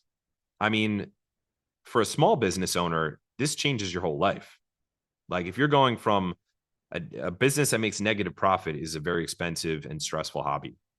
A business that's making 20,000 a month and changing that to a business that's making 20,000 a month, that changes your whole life. It changes your whole experience of reality. And that's what I want for you guys. So, and that's, you guys are going to get all of this stuff in a second. I'm going to go through it. So primary image split testing is what I'm going to focus on, because that is what gives you like immediate, super high leverage changes. The listing is also very important, but we could do a whole separate session on that. I know Seth has done other sessions on that, different sessions with different hosts on that as well. So we're going to focus on click-through rate. And I'm going to do some rapid fire examples for you of how we used AI. And I put a stamp here to show you what AI tool was used to improve an image and what the actual metrics were. This is something I put a bunch of these in here, and we're going to go through them very quickly because I know we're already a little behind on time. But I put a bunch of these in here because this is what I always wanted to see. When I first started selling in 2015, I always wished that I could see examples of what changes actually impacted the metrics, and I could never find that online. People were never sharing that. So I'm sharing that for you guys because it's what I always wanted to see. So here's the before and after. The click-through rate went from 1.1 to 2.2. So the click-through rate increased by 100%, meaning we doubled the traffic to the listing. The conversion rate increased from 3.6 to 14.1. So it's a very light improvement, very small improvement. Most of the change here was in the click-through rate. So we doubled the traffic to the listing. And you could see the before and after here. Before, the text was not like straight. It was not very readable. It was a photograph instead of a rendering. It was a kind of dark image of the actual product. And the after, it's much more clear, much more readable. It has where it's sourced from. It's a rendering. It shows the product being used in a much more bright way. And those changes resulted in double traffic. Here's one where here's the before and after. We increased the click-through rate by a relative 30%, going from 0.6 to 0.8. And the conversion rate, we increased by a relative 40%, going from 5.4 to 7.2. And you can see what we did was we showed the pills. We included a tag that showed the total quantity, and we changed to a rendering. This last image before here was created with ChatGPT, Images 2.0. This image was created with Nano Banana Pro. Here's one where we went from a click-through rate of 0.8 to 1.3. So that is a 60% improvement in traffic to the listing. Went from a conversion rate of 9.6 to 14.6. So that is about it's about a 50% increase. 50% increase in total orders from those conversion rates. But remember, they stack. So when you get an improvement in conversion rate and click-through rate, remember when we had a 30% improvement in both, we had almost double the sales. It was like 85% improvement in sales. We had more than double the profit. So they stack. And you can see what we did here. Oh, we didn't include the tool that we did here, but we included the ribbon because people buy it as a gift very frequently. That was obviously something gleaned from the search term analysis and the click-through rate benchmarking, like I talked about before. And we showed the different use cases were minimized, and the actual packaging was maximize because people cared about what it looked like since they were giving it as a gift. Here's one. This one was done with ChatGPT Images 2.0. You see the before and after. We added the ingredients, we added the powder itself, and we added how many servings, and we changed it to more of a rendering. The click-through rate went from 0.2 to 0.5, more than double. Conversion rate went from 6 to almost 16. So that's about triple, and had a dramatic impact. Here are the things that you can do in general. And then what I'm going to do is I'm going to give you guys a skill that actually has all this logic baked in. So you don't even have to memorize this, because all of this logic is baked into the skill that I'm about to walk through with you guys and that you'll get access to yourself. But these are the things that typically can improve click-through rate. Adding the customer avatar, adding a visual representation of ingredients or inclusions, adding colors, circles, or variations, adding more angles to the same product, adding the primary use case to the product, showing the product alongside the packaging, showing the product in action, adding a metric. And then what's not included in here is clarifying the product packaging and changing from a photograph to a rendering. So here's a bunch of examples of those. I'm going to run through these real quick. This is the label strategy. You can see the label here. Here's the label strategy. You could see the label here. Here's the model strategy, someone wearing the actual product. Here's the rendering strategy, going from photographs of the product to renders of the product. Here's the variation strategy, showing all the variations on the side. Here's the features improvement strategy. You could see this like Photoshop light beams coming out of the lights. Here's the multiple angle strategy, showing it opened and closed. Here's the color pop strategy, going from a white pie to a red pie. We also combine this with the label strategy, as you can see here. And by the way, don't discount this. Just changing the color of something can have a dramatic impact on click-through rate. And the reason is because it draws the eye. There's the story that I've told on previous sessions of Angry Orange, which is a brand that was acquired by Thrasio. I think it was their biggest success story before they became a non-success story. But they took this brand. It was doing like 3 or 4 million a year. And they took it to, I think it was around 30 to 40 million a year just by changing the color of the packaging. Or that was one of the main things they did. Here's another packaging strategy mixed with the model strategy. You can see the hand, but we actually have the packaging next to the product as a wine tote bag. Showing all of the content. So this shows all the inclusions in a kit. And here's a few more examples. So click-through rate from 0.9 to 1.4. Click-through rate from 0.6 to 0.9. It's a 30% improvement. Click-through rate from 0.35 to 0.45. Conversion rate from 10 to 13. This is a super highly competitive, super high volume category. So this was actually a huge win, even though the numbers might not look really big. Remember that math that we did before. Here's the real math on that early one, 0.3 to 0.4, 11% to 12%. Here's a click-through rate of 0.2 to 0.6. That's triple. Conversion rate of 2 to 8. That's quadruple. Here's a click-through rate of 0.6 to 0.7 and conversion rate of 10.2 to 15. And now I'm going to walk you through like a little case study, and we're going to get into the actual skill that you can use. So we have a spices brand, and we were able to beat McCormick with a new spices brand. Many of you guys probably know McCormick because it's in your pantry. McCormick is a brand that's been around for more than 100 years. It's like top spices selling brand, and we were able to beat them in some spices categories on Amazon, despite being a new entrant, by following this process that I just talked through with you guys. And we took the brand from $39,000 a month to $139,000 a month in 3 months by following this process. And these are the real numbers here. This is a screenshot from AdLabs. So this is just to show you guys how dramatic of a turnaround you can have. And like I said to you guys, this isn't something you have to wait for the results. You guys can have this by this weekend if you follow this process. I'm not saying you're going to get, these same results, by the way. I mean, like go from 39 to 139 in the next 3 months. But this is what happened with this particular brand. We also were able to increase our subscription and increase the velocity with which we add new subscribers. And you could see the profitability dramatically changed here. You see the profit went from 3,700 to 20,000. Huge change. Like I said, for a small business owner, that is a change that changes your whole experience of life. So that's what this gets you, like a new life is what This whole process runs you if you do it properly. So here's the before and after.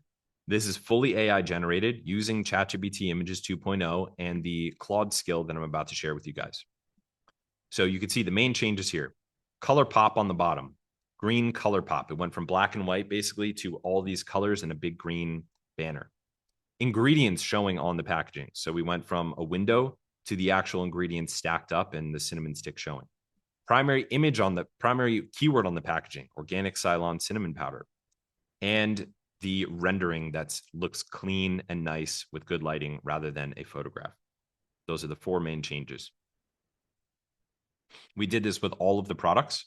So shifting them from these to these, you could see all of the changes here. And here are the results of the A/B tests. So you can see 99% probability. Some of you guys who run A/B tests, you might have never seen this before in your life. 99. I had never seen a 99% probability with this much data. 97% probability, 75% probability. It was like night and day. So the data validated it, and it was like, wow, okay. This is the power of taking your PPC data and turning it into changes outside of your PPC. And that's what these Claude skills packs give you the power to do. Here's what the content looked like on the actual listing itself. And this is the worst test that we did was this, and had, great results. So out of all the tests, some of them were really dramatic. You can see the conversion rate here went from 19% to 30% after. Click-through rate here was at 0.88. And I'm having to lean in to see these numbers. You guys probably can't see them, but this is 0.88 was the conversion. Click-through rate before. 1.8 is the conversion rate. Click-through rate, after. So that is a 120%, 130% improvement. That means like 2.5x or 2.3x the traffic, something like that. ACoS was at 49%. After all this, ACoS was at 24%. That's why this process is the most powerful thing that you can do for your Amazon PPC, not bidding adjustments and keyword negations. Here's the before and after metrics. So you say, so I didn't even realize I had it on a screen that you could see, but yeah, so at least you could see the screenshots. You can see the click-through rate before, conversion rate before, 0.8 to 1.8, conversion rate 19 to 30, ACoS 49 to 24.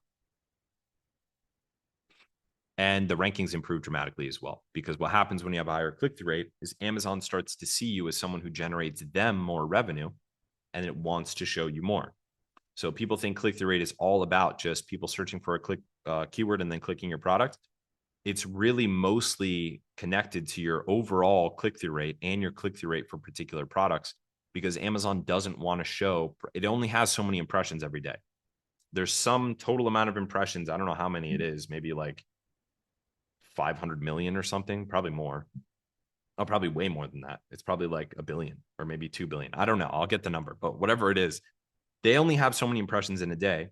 They want the sellers to show who are the best at converting impressions into sessions and sessions into sales. So what happens when you improve your click-through rate is not only do you get the immediate benefit of whatever your impressions you're already getting start to convert more to sales and sessions, you also get the long-term benefit of Amazon will naturally start to rank you higher. And that's what happened with us. You could see all the greens suddenly start showing up a couple weeks after creating these changes. Hit number 4 bestseller, and you can see there's McCormick down there below us, which is awesome because that is like a super entrenched brand, 10,000 reviews, 100-year-old company in everybody's pantry, and we beat them. That's the power of these strategies. This was, by the way, done by a team member on my team named Santino. I think I have his picture over here. We call him Bambino Santino, a little mafia boy. But he's like, I like to credit my team where due. He's the one that was spearheaded all this for this particular brand in our portfolio. So let's get into the actual skill and how it works.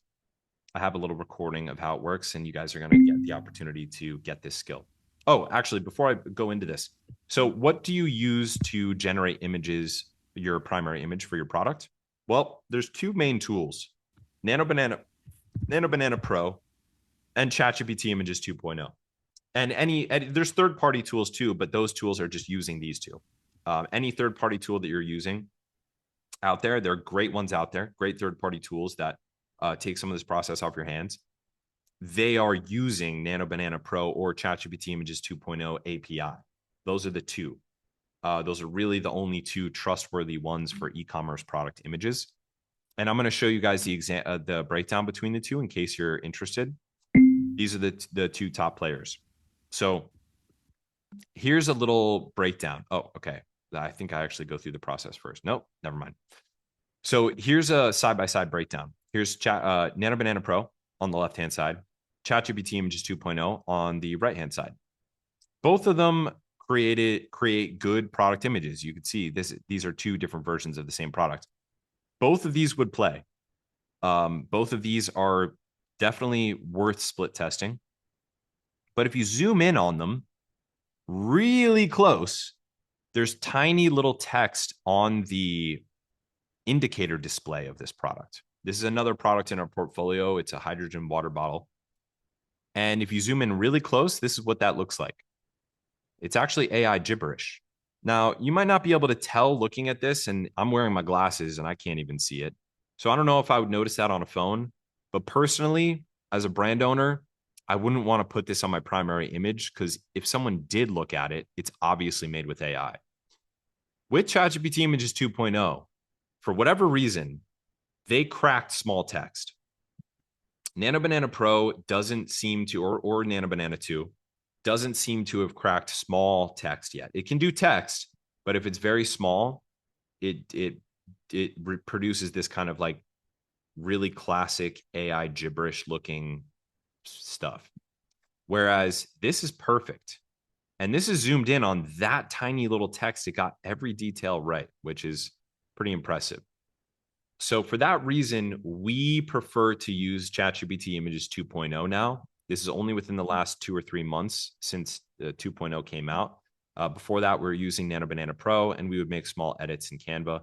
Now you're at the point where with ChatGPT Images 2.0 and the Claude skill I'm about to give you, you can generate your images from the data from your ads. Like I said before, this is all baked into the skill. It takes the data from your ads, takes the data from your search term report and your search query performance report, analyzes it, and uses the context of our massive library of, like I said, like I was showing you guys before, all the different strategies to maximize click-through rate. Then it comes up with the hypothesis for which images would maximize click-through rate. Is it adding a label? Is it adding the model? Is it putting in someone's hand? Is it making it glow? Then it generates the prompt for you to use with your reference images to create that image. And it gives it to you ready to copy and paste into ChatGPT Images 2.0 with your reference images, and you have your images done. If you need to make small edits, you chat back and forth with GPT Images 2.0. And I'm going to show you the video walkthrough of this in a second here. But first, what I'm showing you here is how to edit images. So you can see in this case, GPT Images 2.0 got the label wrong. It didn't include the right text. It made up its own. So all I do is I click this little edit button here. And I just say, make the OLED display match the one in my reference image. And it corrected it right then and there. So prompt editing has become super easy inside ChatGPT Images 2.0, whereas prompt editing in Gemini for Google Nano Banana Pro was always very difficult. And sometimes it would go off the rails and you'd have to start again. The prompt-based editing in GPT Images 2.0 is actually very good. So here's that skill. And what this is basically doing is you have your current image as it stands. This skill is analyzing your whole niche, analyzing your competitors, analyzing your data, and then using the context of Sophie's library of all of the things that we know are proven to improve click-through rate. And it's generating the prompt for you to use directly with your reference images to create the new image right then. The whole process takes about 6 minutes. So here's running it.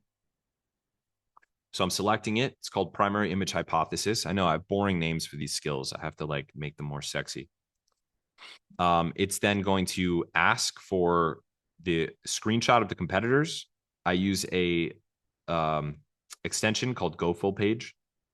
You download that, and it's going to ask you for the brand analytics report if you have it, but you're actually not required to update it. If you have the competitors, it already has the context from Sophie's whole library. You include your reference images, and these can be the images from your listing or just images of your product that you take with your phone. The key is it doesn't matter how good they are. So it doesn't matter if they're phone images or products or images from your listing. The key is that it has enough context. So it has to have all these different angles so that it has the context of how big it is, the text that's on the label, and all of that stuff. So you can see me doing that here.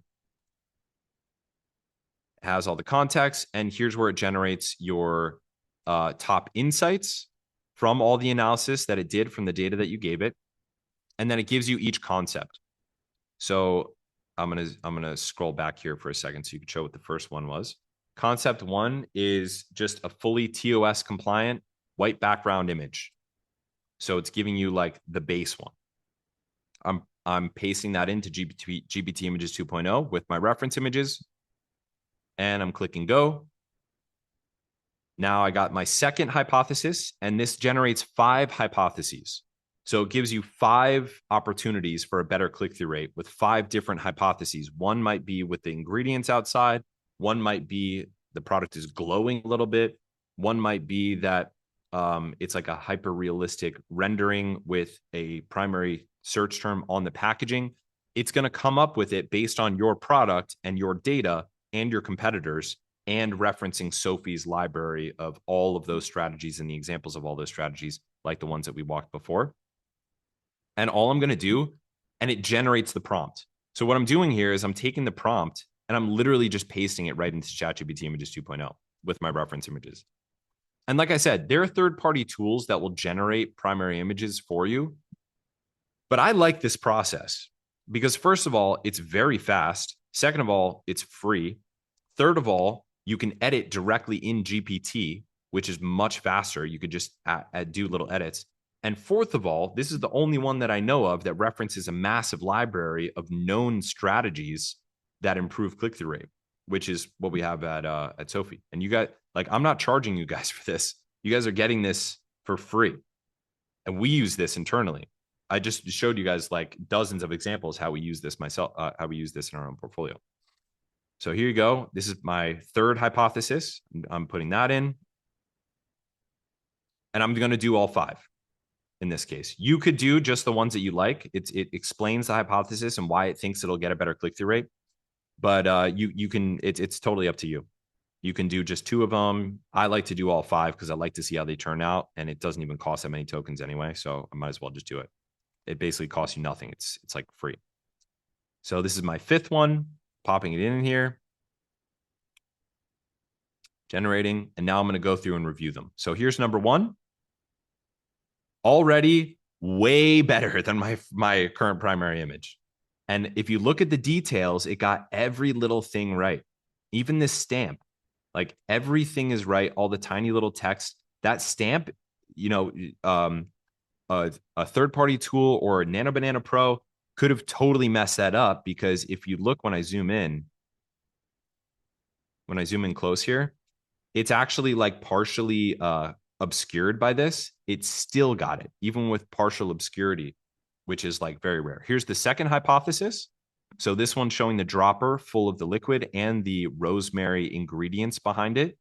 Again, it got everything right on the label. This is another really good one to split test. Has a high probability of potentially doing better. Here's the third hypothesis. It includes the packaging next to it with some of the most important keywords, which is hair, scalp, and skin. And it has the dropper below it and the bottle. Here's the fourth hypothesis. This one has a tag on it that says supports hair growth. Now, in this case, it actually changed the label, which is okay. It's okay to change the label and split test it, but it is good practice for you to actually change your real labels once you find one that's working better. But it's okay generally for you to test it out first. We've never been docked for that. As long as you're not deceiving the customer, Amazon really just cares about like honesty, transparency, and a good customer experience. So as long as you're not trying to deceive the customer, like make them think that they get a 4-pack instead of a 2-pack or something like that, they generally don't care if you're changing around things on the packaging. And you will see with Amazon Basics brand, Amazon's own brand, they do this. Here's the fourth hypothesis. This is the product with a cap, high contrast, with the dropper sitting below it, with the color of the liquid being shown. And now I have, did I go through 4 or 5? I must have just done 4. So that's all 4 hypotheses. Now I could test all of these with Amazon A/B experiment tests, or I could choose the best one and just do one test. And then once I get a winner, I keep trying to get a new winner. But yeah, you could see in that case, what I did was a quick edit. And that's how easy it is to edit. In this case, I didn't want to show another dropper because it actually doesn't come with 2 droppers. It comes with a hard cap and a dropper. So that would be deceptive because that would make it seem like it comes with 2 droppers. I don't know why you would want that in the first place. It doesn't really make sense. But I wanted to edit that. So I prompt edited. I clicked edit and I said, remove the second dropper underneath the box or underneath the bottom. And there it goes. So it just removed it. So that's how you prompt edit. And you can prompt edit very effectively in GPT Images 2.0. For whatever reason, they made prompt editing like work really, really well. Whereas for other tools, it's never worked that well. Of course, you don't know that they actually work until you test. And to do a test, you want to do an Amazon experiment. So for those of you guys that haven't set it up, you just select manage your experiments. You go over here, say, I think in this case, yeah, you want to click primary image. And then in this case, I did title, but you want to do primary image. You set up version A and version B. And then it runs. And this is a safe way to test something new, by the way. If you're worried about compliance, you can just do an Amazon experiment and it'll just not run or it'll end if Amazon like thinks that it's non-compliant or something. So you don't have to worry about your listing getting suspended. This is actually like a safety measure. So instead of loading a new image, it's always safer to do an experiment. Plus, it actually gives you the data to let you know if it really worked. And remember, this is how we turned around this entire business, going from negative 4,000 a month in profit to positive 20,000 a month in profit, which is completely life-changing. Now, everything that I went through today, we're getting close to the section where I'm going to show you guys how to get these skills. Everything I went through today, you guys can run yourself without any other tools. You can just run it in Claude. And my role here is just to show you how to do that and to give you pre-built skills so that you can do it yourself. But all of this gets really exciting once you connect Claude directly to your Amazon data.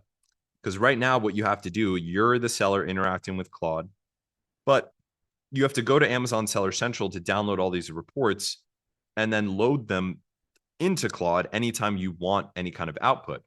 And every time you need fresh data, you need to upload the reports again. With something called an MCP, you can connect Claude directly to your Amazon data. And what that allows Claude to do is it honestly allows you to open up a whole new world where you can create your own live dashboards. You can recreate any software that you're already paying for. You can recreate it directly in Claude, which is super exciting, like an incredible opportunity for any seller. It will literally allow you to like unsubscribe from like half of the softwares that you guys are probably paying for monthly now, because you can just simply build your own directly connected to your Amazon data. So that's what the MCP gives you the power to do. I didn't teach any of the skills. Hang on one second.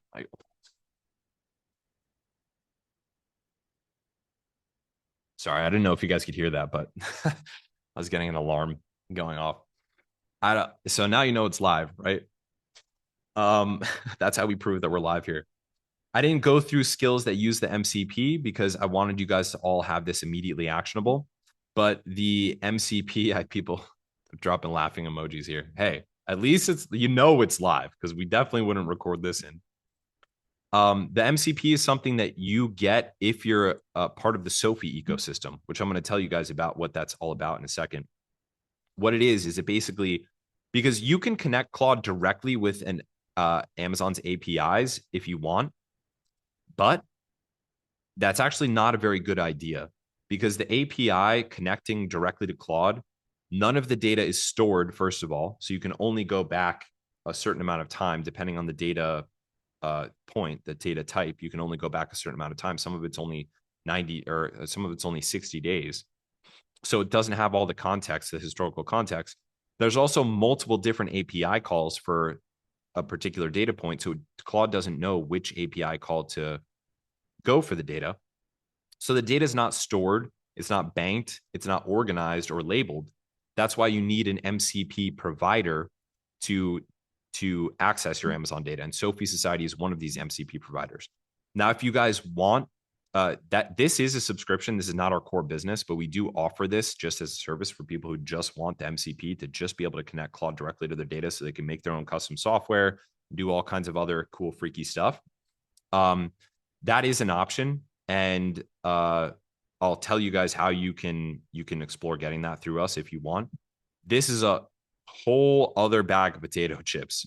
And for those of you guys that are interested in all the cool stuff you could build with MCP, our next AI Amazon challenge that's coming up at the end of August is going to be going heavily into this, like all the different things that you can build with Claude directly connected to your data through an MCP. And it's very impressive.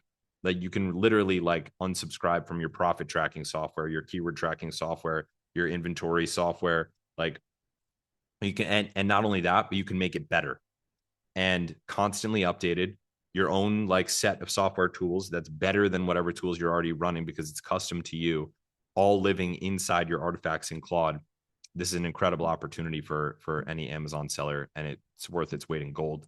And you can get that independently. Every Sophie partner gets this as part of their partnership with Sophie, but you can also get it independently from Sophie if you want to mess around with it yourself. And I'll tell you guys how to do that a little bit later.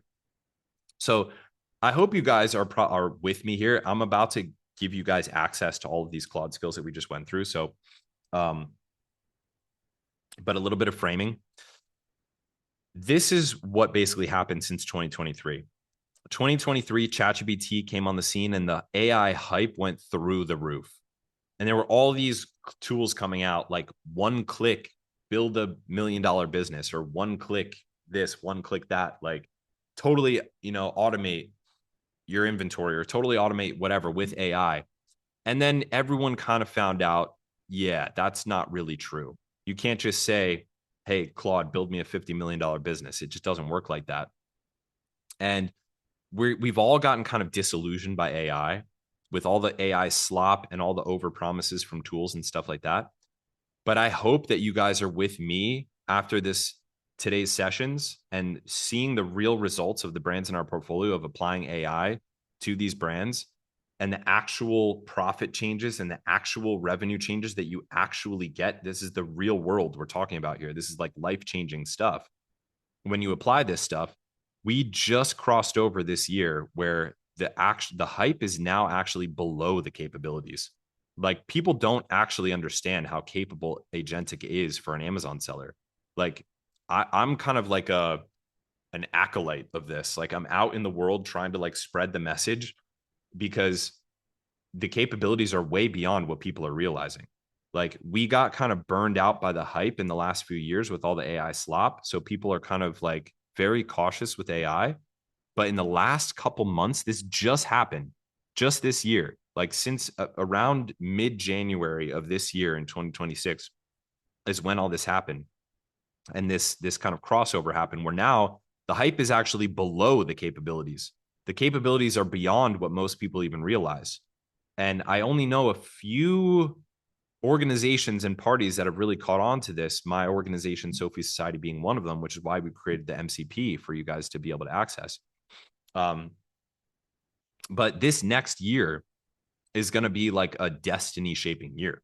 We're getting to the point where a year from now, it's going to be impossible to compete without utilizing these AI systems. It's not like that now. There's still, like I said, mostly sellers still don't get it. And there's really not that many sellers who are properly leveraging all of these AI capabilities and agentic workflows like the ones we went through today.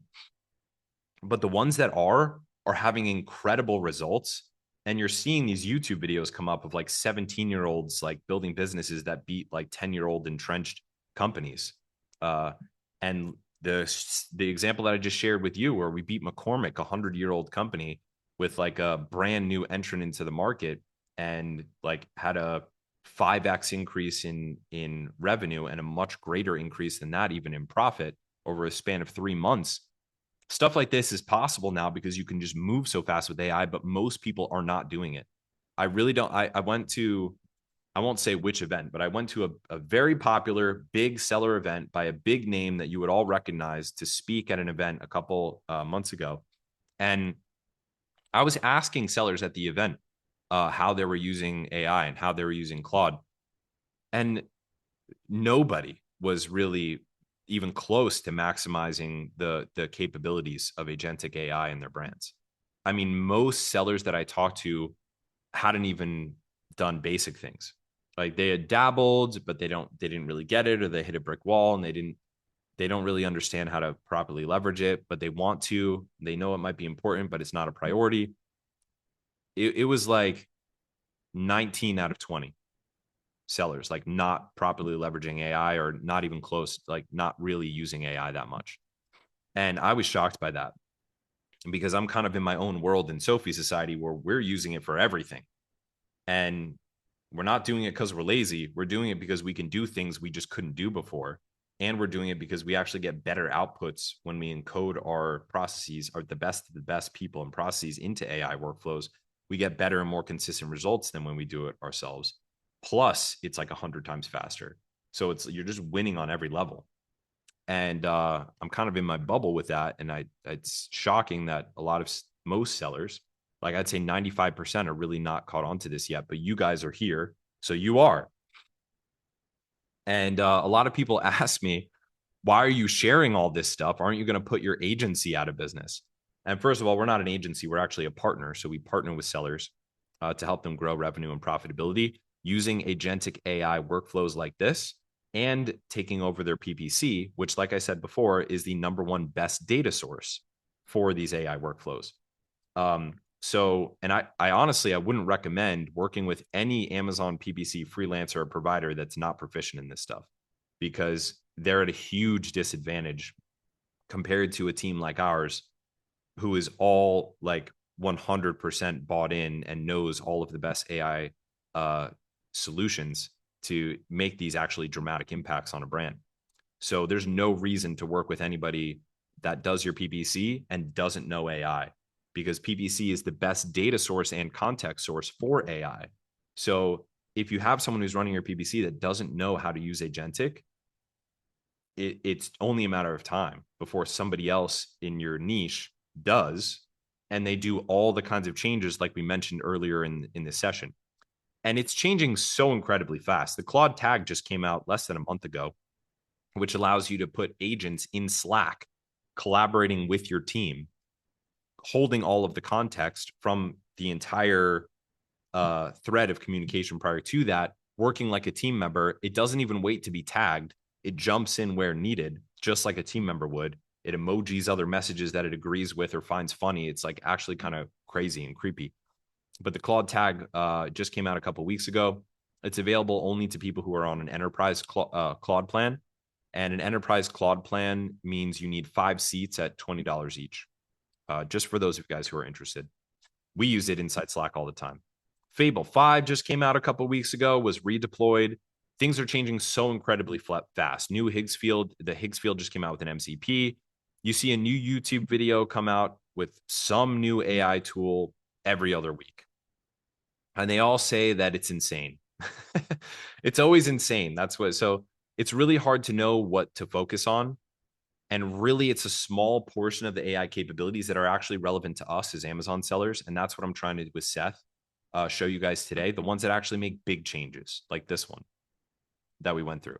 The ones that can change your life, that can change the trajectory of your entire business. That's what we're really focused on, is those ones. And if you guys remember, negative 4K to 20K in profit.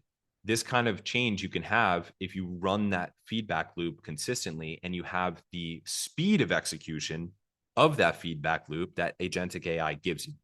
All the stuff that we did today, like those things would take forever if you didn't have AI.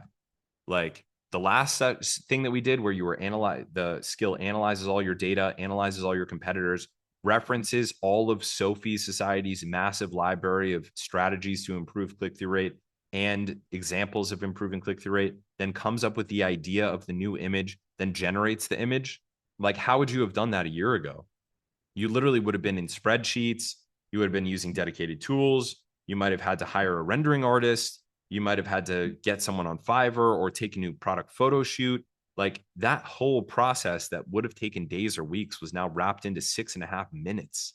I mean, it's like, that's what I was saying to you guys before. This is actually a greater change than previous revolutions that some of us have lived through, like the personal computing revolution and the internet revolution. This is actually even more profound than that because it gives you a greater delta in your capability of executing than those other revolutions before, even major ones like personal computing and the internet.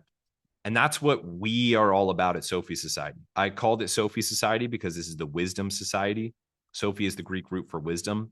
My whole ethos in Sophie was to get people in the company that are better than me, who I look up to, not people who I have to boss around, but I had to find a way to get the best of the best. So I created a structure in which basically anybody who comes into Sophie Society essentially has like an uncapped ability to build their own company in Sophie Society. So they have like essentially like infinite like opportunity with no ceiling to build their own future in Sophie Society. And that's how I was able to attract the best of the best talent in the entire industry.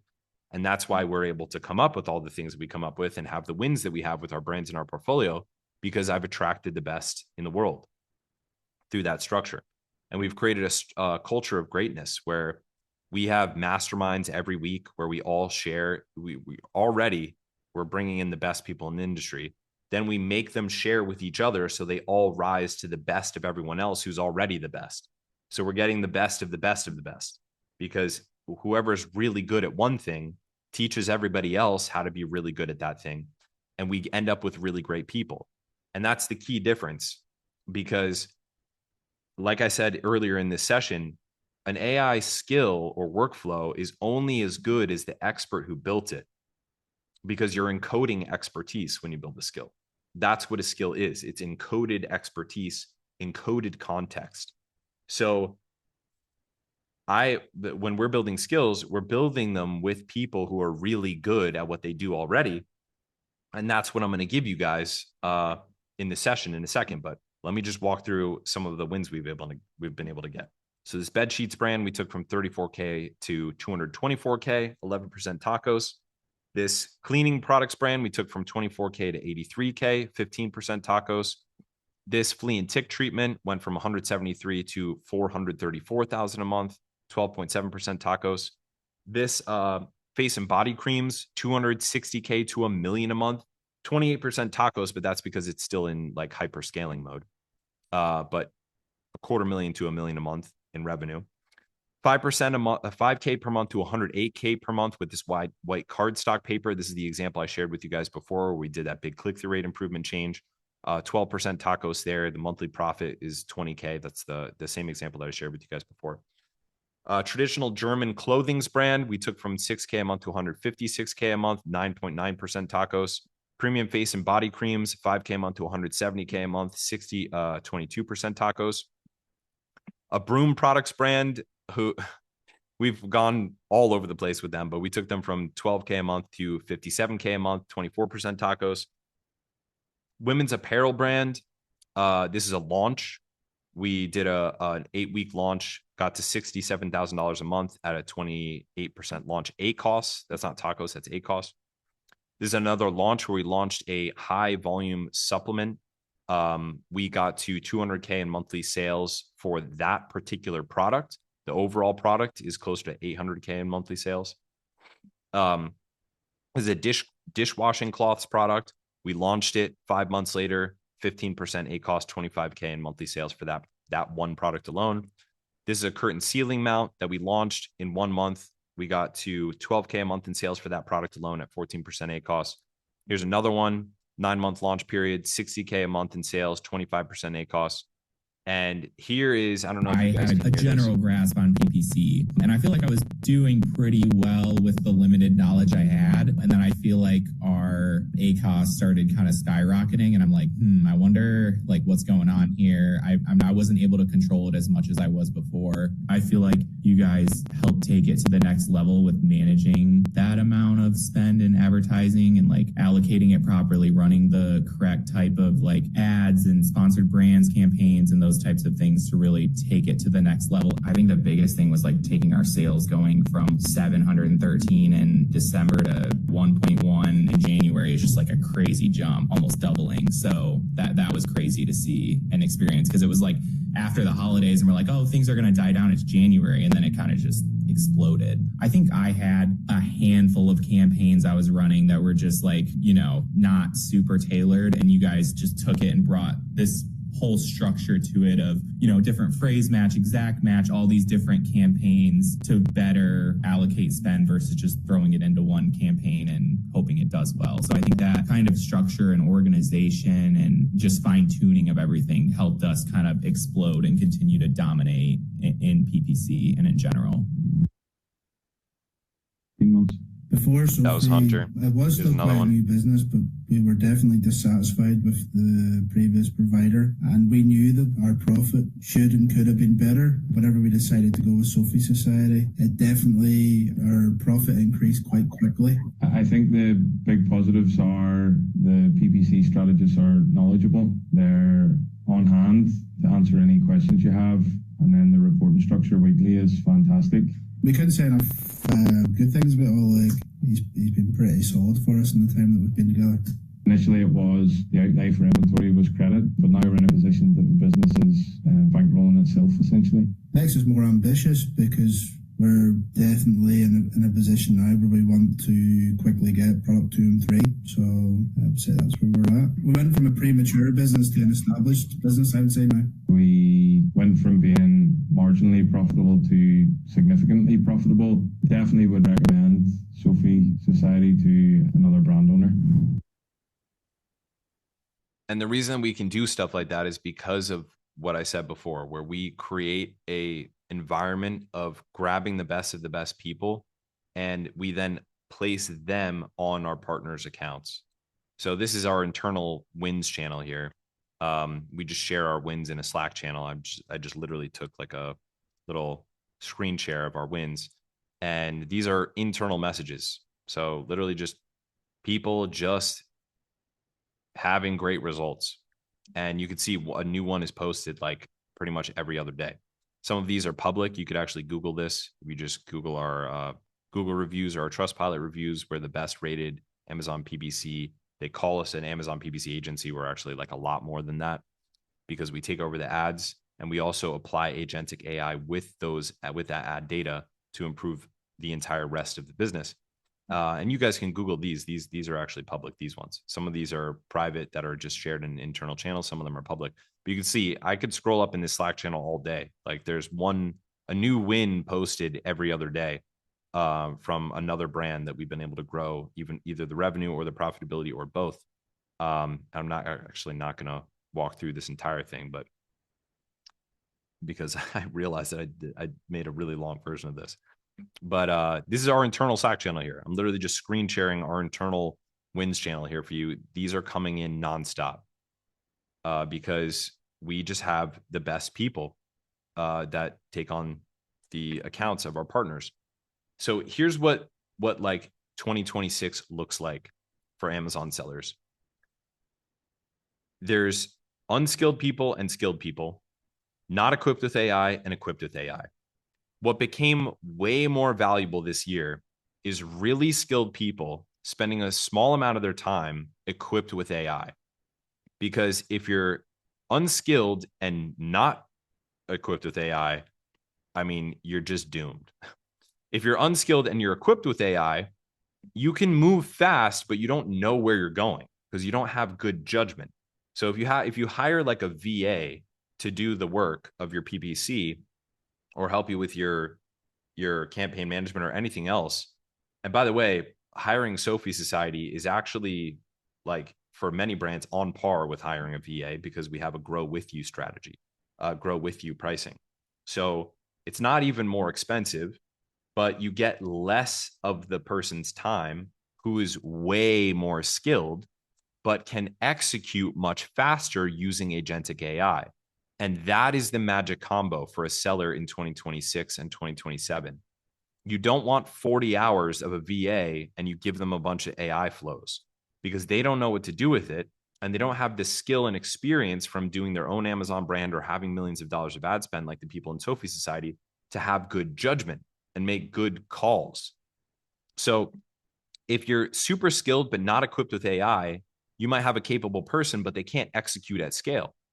If you're equipped with AI, but you're not skilled, you're moving fast in random directions.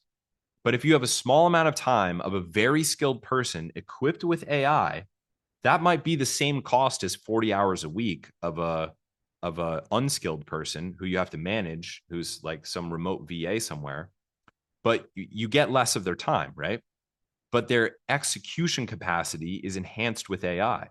So this is just the obvious choice in 2026 is to get a small amount of time of a very high skilled person with great experience, great judgment and decision making who can execute on those decisions utilizing agentic. And that's the difference. That's why Sophie Society exists. And that's why I'm out here teaching all this stuff because I'm not afraid it's going to replace us.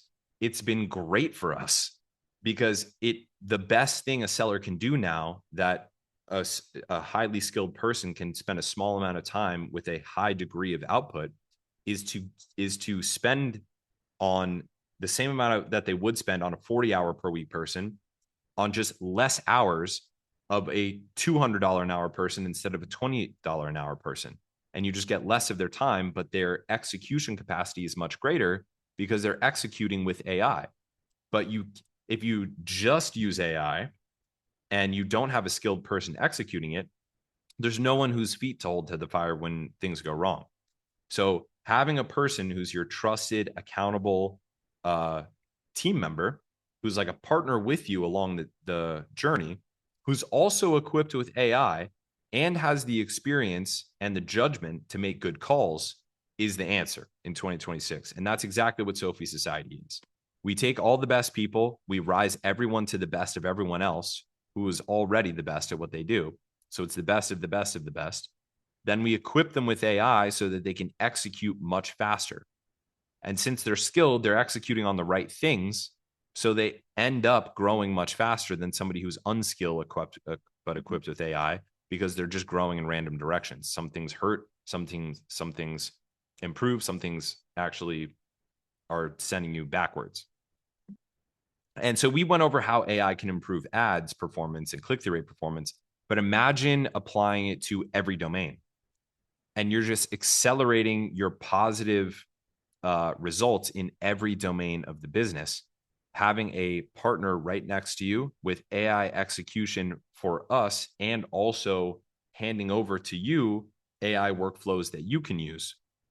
And that is the equation that gets you to that end goal, whatever end goal that you have, whether you want to exit your business for a couple $1 million, or you want to exit for a lot of $1 million, $50 million, or you just want to create a cash flow machine, or you love what you do, but you just want to spend less time on it.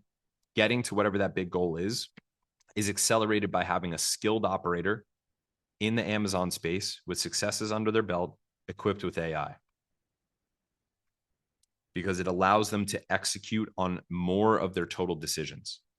So you might have a super skilled seller or Amazon expert on your team, but they can only execute on so many of their decisions because the execution is their bottleneck.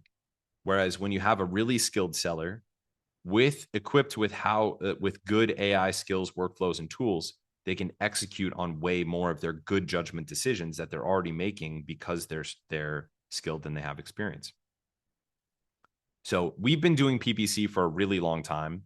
It just happens to be that this year, when agentic capabilities came online and actually became serious tools for Amazon sellers, we were in a great position to take advantage of that because Amazon PPC advertising data is the best source of data to feed to AIs to do everything else you want to do in your business, from product development ideas to click-through rate improvements to content on the listing to inventory management and stock adjusting to KPIs and dashboards. Everything comes from that PPC data. So we were in a really good place when this happened this year. And we've changed our partnership structure to include a lot of the AI capabilities that we're using ourselves and give them over to you. So you get not just working with PPC as your with Sophie Society as your PPC partner, but we also become your guide for how to implement agentic AI into your team. And we've created a mastermind that we believe is going to be the top Amazon seller mastermind for AI integration that comes with PPC, with Sophie Society partnership now. I'll get that to that in just a second. I think I have it right here. So we give you over all of the Claude skills, workflows, dashboards that we set up as the kind of what I was talking about before, AI command center, which includes scheduled skills, dashboards you want to set up, workflows, AI agents in Slack, and specialized skills so that you can run them as needed and you can start to integrate draft one. And keep in mind, this is all very new. It's only been this year, these last couple months, that these things have actually been seriously powerful and not generating slop. So we're iterating on this constantly too.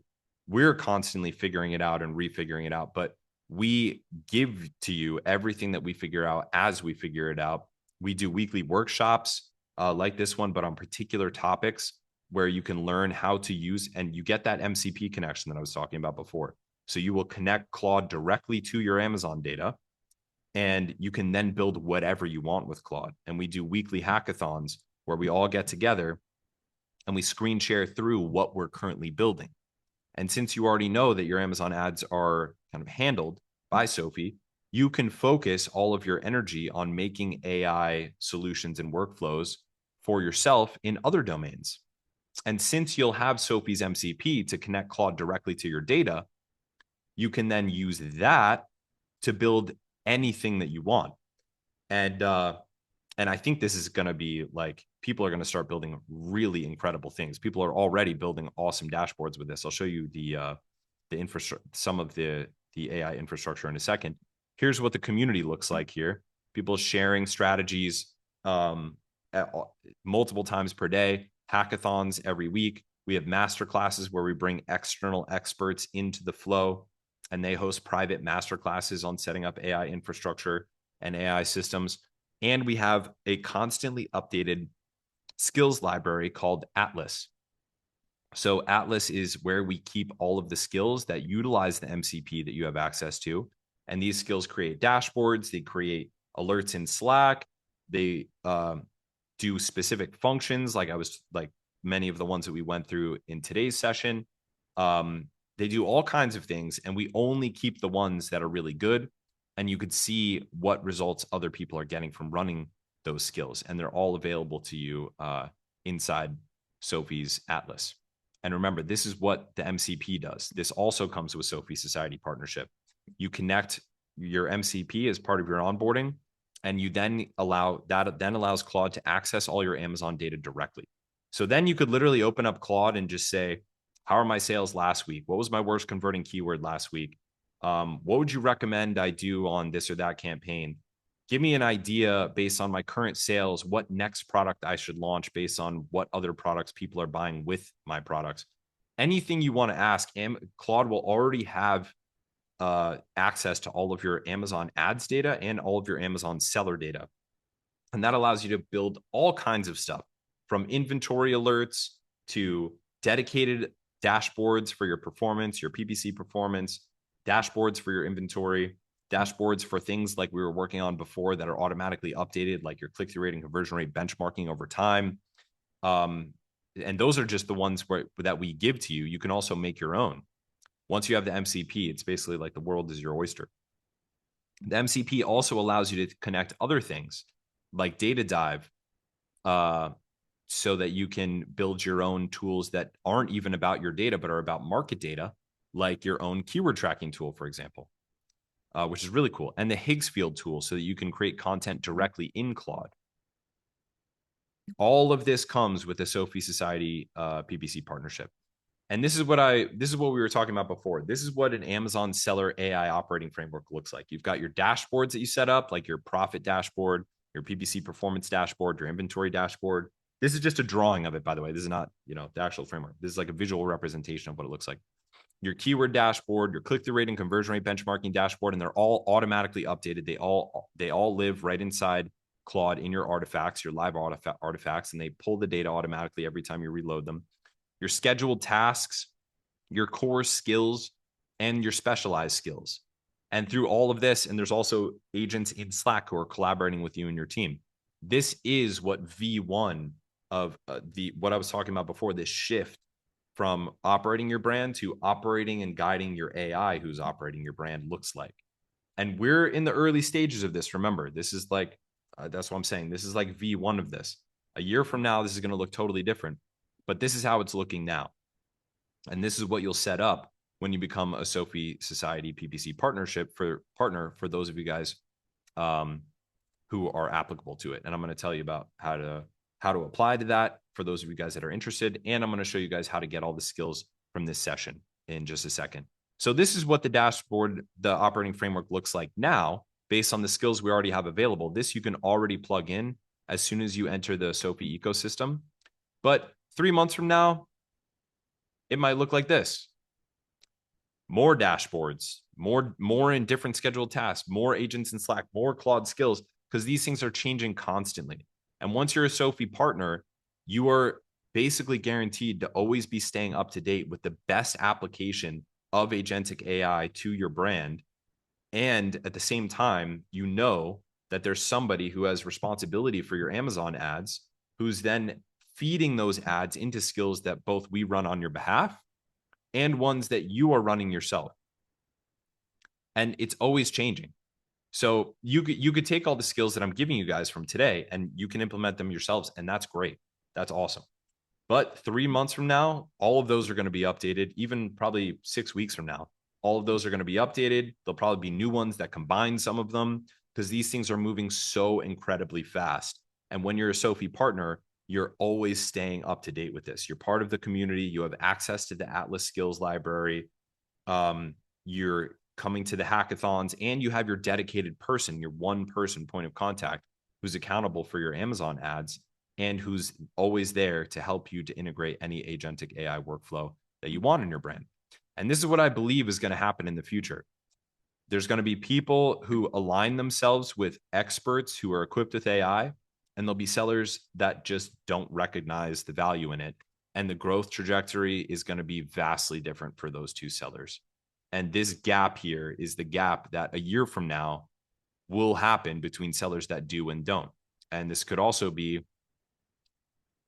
the gap between the version of you that doesn't accept, AI, the reality of the need to apply AI to your brand, and the version of you that does accept that true reality. Like I said in the beginning of this, you don't have to be like a super techie person. You don't have to be the type that sets up server farms.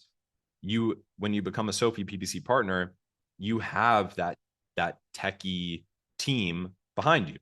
And then you don't really have to worry about figuring it all out. You just have to worry about taking action because it's clear what's working, what's not, what's hype and what's not. And the action is all that matters. So this by the way, I'm not going to actually play this whole video, but this is Y Combinator, the top tech accelerator in the world. They are responsible for companies like Airbnb, for example. They're saying the exact same thing that I'm saying. That is, every company will need to build their own AI operating infrastructure. It's not just about Amazon sellers. Every company in the world is going to have to do this. And we're only a couple months into agentic AI capabilities that only really became a real thing in January of this year. So only a couple months ago. So we're really in the early stages of this. And like I shared with you in many of the examples that I shared in this session, there are already incredible results coming out of this. Every single person is going to have to do this or they're not going to be able to compete. But right now we're in a situation where it's not yet like that. Right now, people that do this just have a massive edge because most of the sellers just haven't caught on yet. So I want you guys to be this little guy, taking all the new traffic with all your new strategies, your ability to execute faster, your better access to data and insights, and just overall better performance, and not this guy who's left with the scraps. So if you guys are interested in that, you can scan this QR code. What's going to happen if you scan this is it's going to ask you, because this is also how you get the skills from this session. But I'm not making you guys all explore partnership, and many of you guys won't be applicable. We also, because we're using real people, we only have so many slots per month. I think we have about 18 that are still open for this cohort for the next 6 weeks. So not all of you guys will be applicable to a PPC partnership. If you're not applicable to be a Sophie partner, we'll tell you, and we can just talk again down the line. It's all good. I would still, if you're interested, still book it. Even if you think you're too early or not applicable or whatever, still book it. We'll chat with you. You will get the Claude skills pack from today's session. All the skills that were covered in today's session, you will get them. For those of you guys that want the Claude skills pack, but you're not interested in exploring a Sophie partnership, scan this and you just select Claude skills pack only. There's two options. You can select explore Sophie partnership and get the Claude skills pack, or you can select Claude skills pack only, and we'll get on with you, do just a quick assessment of your brand. We'll give you the skills from this session, and we'll also give you a custom pack of Claude skills not covered in this session for you to take home with you. So all you have to do is scan this. If you're interested in a Sophie PPC partnership, you get the MCP connection, connecting Claude directly to your data. You get someone taking over your PPC. And like I said before, like, it's crazy that we can offer all of this for the price that we offer it at. For many of you, it's not even going to be much more than you would pay for like a VA, a full-time VA, like a 40-hour per week VA, because you get less time of a super highly skilled person equipped with AI for execution, which is simply a superior model. There's no argument that you should hire a VA who you have to look over their shoulder and train them. And this is like a partnership. We're equals in this. You're not like looking over our shoulder and making sure we're doing the work, making sure we're doing things right. Like, you're working with someone who likely has more experience than you, and certainly has more experience in different categories than you, and absolutely 100% has more exposure to different categories, because they are in all of our masterminds, and we have brands in every category. Not every niche, by the way. I'm just saying all the major categories. So we're an equal to you. Like, you're not looking over our shoulder, making sure we're doing stuff. We're actually advising you on things that we think you should be doing, and making sure that you're being held accountable for growing your brand profitably and getting closer to your goal. And that's the first thing we do when you become a Sophie PPC partner, is we say, what's the end goal? Are we trying to sell this thing for 10 million? Are we trying to make a cash flow machine that we can pass on to our kids? What is it? What do we want to do? Okay, good. We got that goal. We want to achieve that in the next 3 years. How are we going to do that together? And then we game plan what our strategy is from an ads perspective and from an AI agentic application perspective on accomplishing that goal. And we do it together. So you're facing this big, massive Amazon jungle. I did generate this image with AI. Yes, I actually use Midjourney. You're facing this massive jungle with an equal by your side, not by yourself. And I literally cannot think of any reason why you would offload your PPC to any other type of party, to a software, to a VA, to an agency, to a freelancer on Fiverr. There's just no reason, especially with our Grow With You strategy that allows pretty much a brand of any scale to start with us, because we're confident in our ability to grow, and then we grow with you. So scan that, guys. I see Seth is popping back up here. You can scan that. Like I said, if you just want the Claude skills pack, that's totally fine. Just scan that and select Claude skills pack only. If you want to explore partnership with Sophie, that's fine too. You'll still get the Claude skills pack, and we're still going to do the AI assessment of your brand and give you the custom pack of Claude skills and actions to take. But you'll also learn about the Sophie PPC partnership, and you'll find out if you're applicable to the Sophie PPC partnership. So I think Seth is dropping the link in the chat here. So you could do that, or you can just you open up the camera app on your phone and just point it at this QR code here. It'll pop up a little link. You just type in your name, your email, and the answer to that question and a few other questions. Book a time in the calendar, and And that's where you'll get your Claude skills pack. And if you select, you'll learn about the Sophie PPC partnership there. Chris, this is amazing. I put the link that you shared with me into the chat box. It ends in /Seth. The one you have on the page says /PPC challenge. I'm just making sure that people Oh, are really? Oh, hang on. in My the bad. right Wait, spot. let me check this one. I That just want to might make have sure like they're not going to show up auto-uploaded. in a spot where you're not expecting them. So guys, if you Chris sent me the link earlier, it has my name in it, and if you look in I'm gonna the try chat scanning box, this with my own camera here. well, I'm talking about the link that's actually on the page. Chris says Yeah. /PPC. Okay. Oh, that. Oh, yeah. No, sorry about that. Yeah, no, that was just So copied from a don't slide so from our don't go challenge. to that one. Okay. Don't go to that, but the QR code is correct though. Okay. So Yeah, the QR code's correct and the link I put in the chat is correct. That'll get you to a page where you select a time to then get all the skills that Chris shared with you today, right? Chris? that's right. Yep. Okay. A bunch of people the whole time have been super stoked to get the skills. Some people have let me see what some of this crazy stuff people were saying like um it was literally just like Chris is blowing my mind time after time. There were so many people saying it, and then to take all the strategies that he shared with you, and then to be able to just import the Claude skills is like the fast path to the results that he shared. So don't miss that. And then obviously, if you actually need help running your entire business, especially PPC, Sophie Society can help. So you'll have that option throughout, but you don't have to do that if you don't need that, right? It's get the skills and then take advantage of everything you just learned. Like don't sit through this 2.5 hour session with Chris and have your mind blown and then take no action. You got to do something. Just heard this podcast earlier today, Chris. It was like this guy read like 12 help books, and he's like, my life didn't change because I didn't do anything different. You got to actually take action or nothing changes. So, guys, get the skills, import them, use them, have a call with Chris and his team. Obviously, Chris, when you had the slide up where you're like, would you want somebody working on your business full time that doesn't really know what they're doing and doesn't know how to use AI, or would you want somebody who's an absolute expert, knows exactly which levers to pull, but they don't even need to spend as much time. They just know which levers to pull. It's like, man, of course, that's what I want. So Tina says there's no meeting slot available in July. Tina, they must be going pretty quickly. Make sure just grab the next available slot. Is that what they should do, Chris? Yeah, jump in the next slot available. They might be in the beginning of August. Yeah, August is coming up quick. Yep. Let's see. So when I run out there, what happens?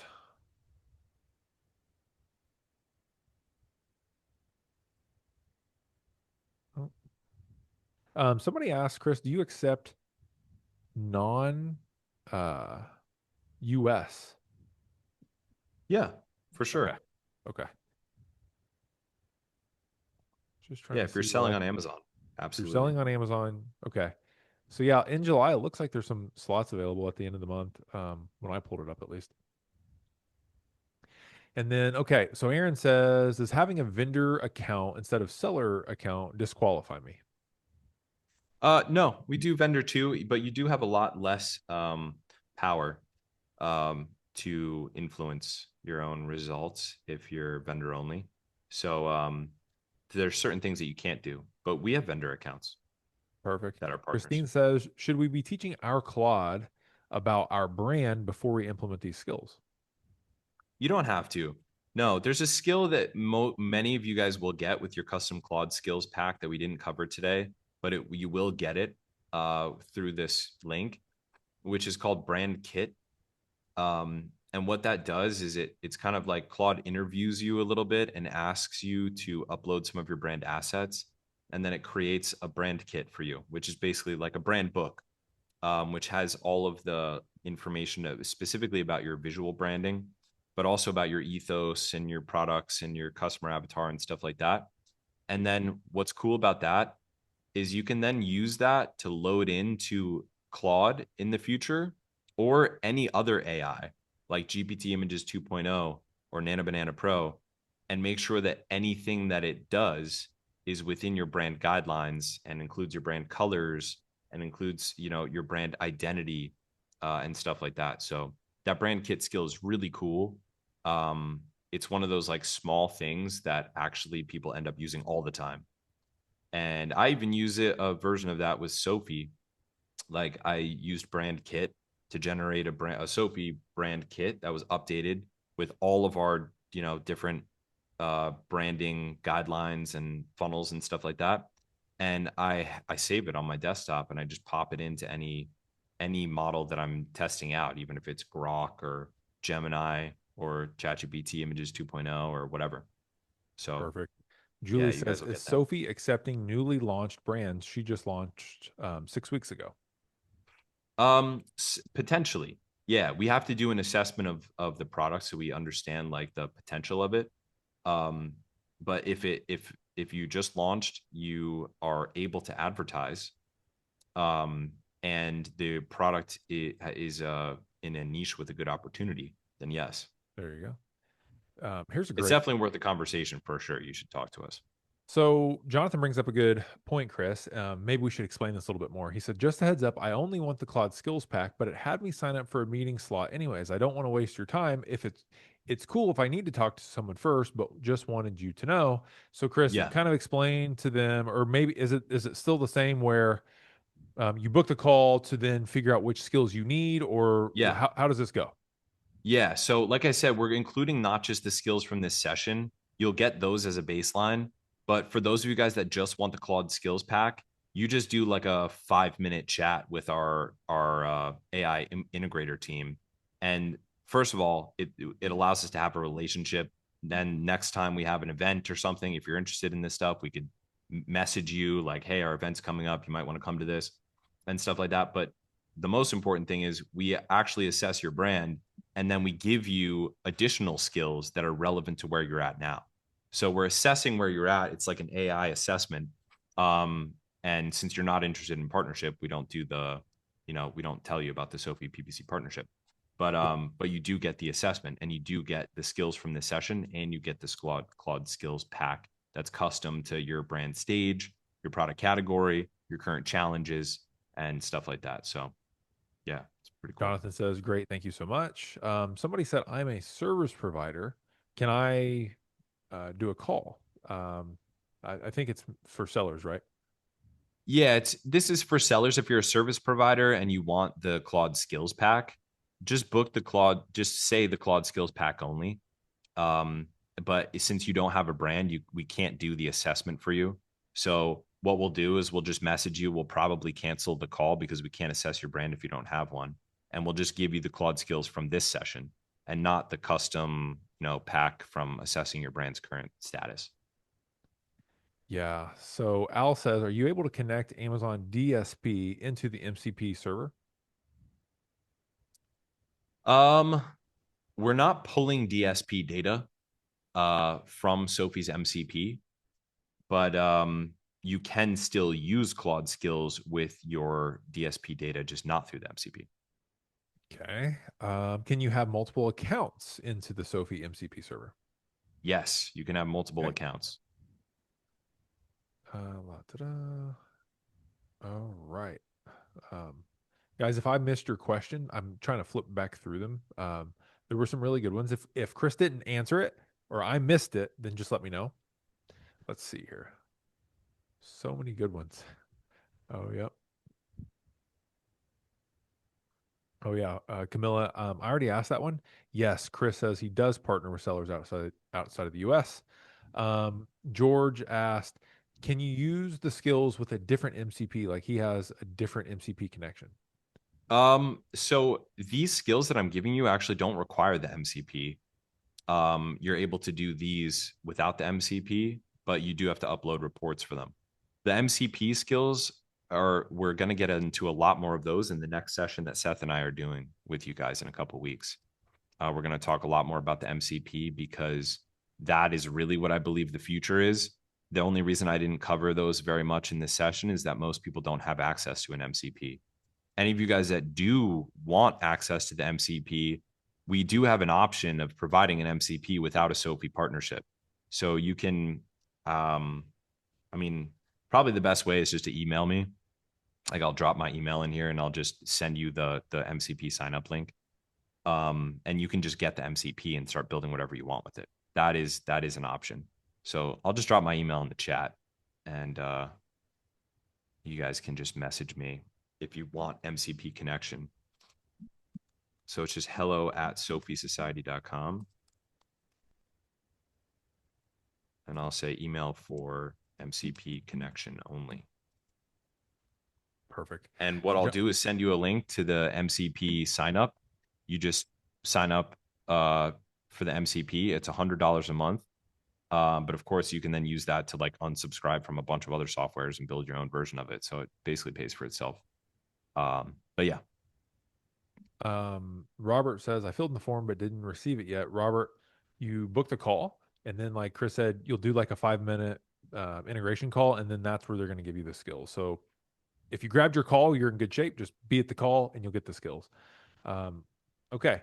Lou says, are the skills from today the same skills as what they got in the 5-day challenge? Many of them are the same or an updated version of the one. So if you saw a skill today, like bid optimization, for example, and you learned it in the 5-day challenge, that's the same skill or just a V.1 of that same skill. But it's like these are not wholly independent from the ones that are in the 5-day challenge, except for, I mean, they're mixed. Like what I did was just pulled from our library the skills as they currently stand for this session, but we're always updating all of our skills and coming out with new ones. So Yeah. I can't remember which ones were covered and weren't in the challenge earlier in the month. I know the bid optimization one was, keyword optimization one was. I don't think the conversion rate, click-through rate benchmarking was at that time. But yeah. New, better, more, right? Yep, exactly. Yep.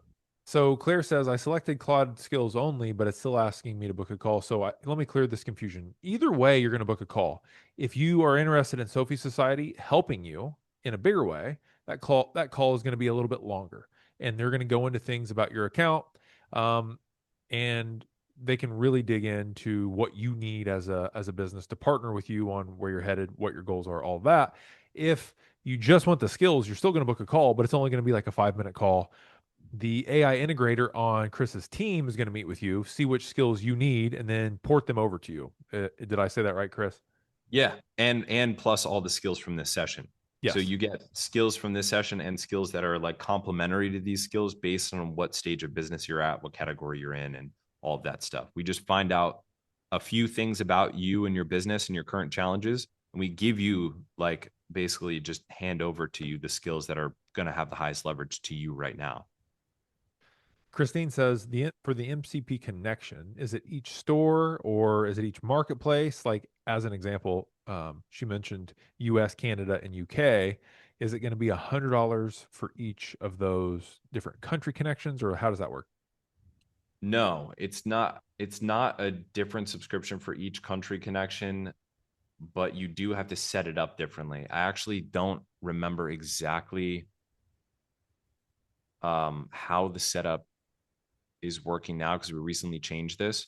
I would shoot an email to our email prior to setting up to make sure that it's appropriate for you based on the marketplaces that you have. Just shoot me an email to that hello@sophiesociety.com for the MCP and just describe what marketplaces you're in and what you're looking to be able to do, like get them all separately and combined and stuff like that.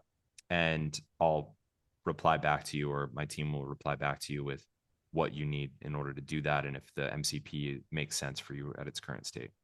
Sweet. We have like 5 minutes left, guys, until we're I want to let Chris get back to his day. Obviously, you're traveling, Chris, but Afan or Afan has this super intricate question. I have a hunch that it should be asked on like a call with your team, but if you want to scroll back up a little bit, Chris, and check it out, I don't know if you want to try to answer that now. Aaron says, thanks for the awesome webinars. I got to jump, but really appreciate everything. Yes, of course, Aaron. Tina was not able to get a call, Chris, and so I got her name and phone number and sent it to you. She wants a call, but for some reason the calendar's not allowing her to select a time. So that's strange. Shoot me an email. Yeah, I mean, also if you're trying to book on your phone, maybe try on your laptop. If you, there might be like sometimes like the spacing is like won't let you click on a section or something. I don't know if maybe something like that is happening. Yeah.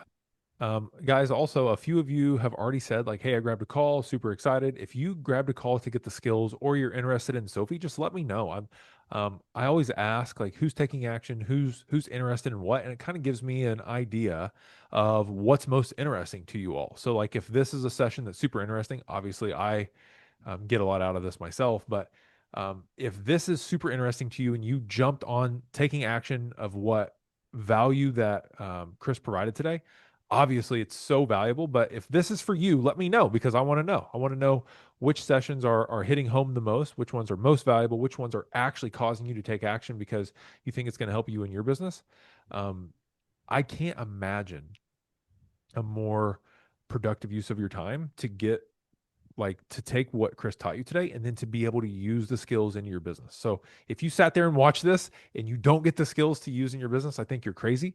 So make sure that you actually take action on this. Adrian says, what if I just started my brand? Will it make sense to book a call? So Adrian or Adriana, Chris said, depends on where you're at. So book the call, see kind of how you guys align. Like he said earlier, like if you are in a niche that's growing quickly, that you have potential, it could make sense. Or it could make sense that you just walk away with the skills. Either way, I think you win there. Yeah, it's definitely worth the conversation. Like we have to do an assessment to see if you're what space you're in, what budget you have for advertising and stuff like that. And it might make sense. If it doesn't, we'll just tell you that, and then we'll say like, look, like 3 or 4 months from now, let's chat again, and then we'll see if Sophie PPC partnership is applicable for you. I see a Um, Fawn's message here, by the way, Seth. okay. Because so Fawn is managing a lot of ad spend. Already has like a good tacos 8%, 15% A cost. That's great. I don't know what category you're in here, but that's awesome. So feeling like he's already maxed everything out, thinking that his only progression is with sponsored display category targeting or audience targeting, um, and wants to know if these skills will help him brainstorm and figure out the best way to move forward to expand the brand. And the answer is yes. I mean, it sounds like you already have something working really well. So, don't fix what ain't broken. But what you can do is use some of these skills to save time. Since obviously you have a large volume, you could save time on campaign launching with the campaign launcher skill, for example.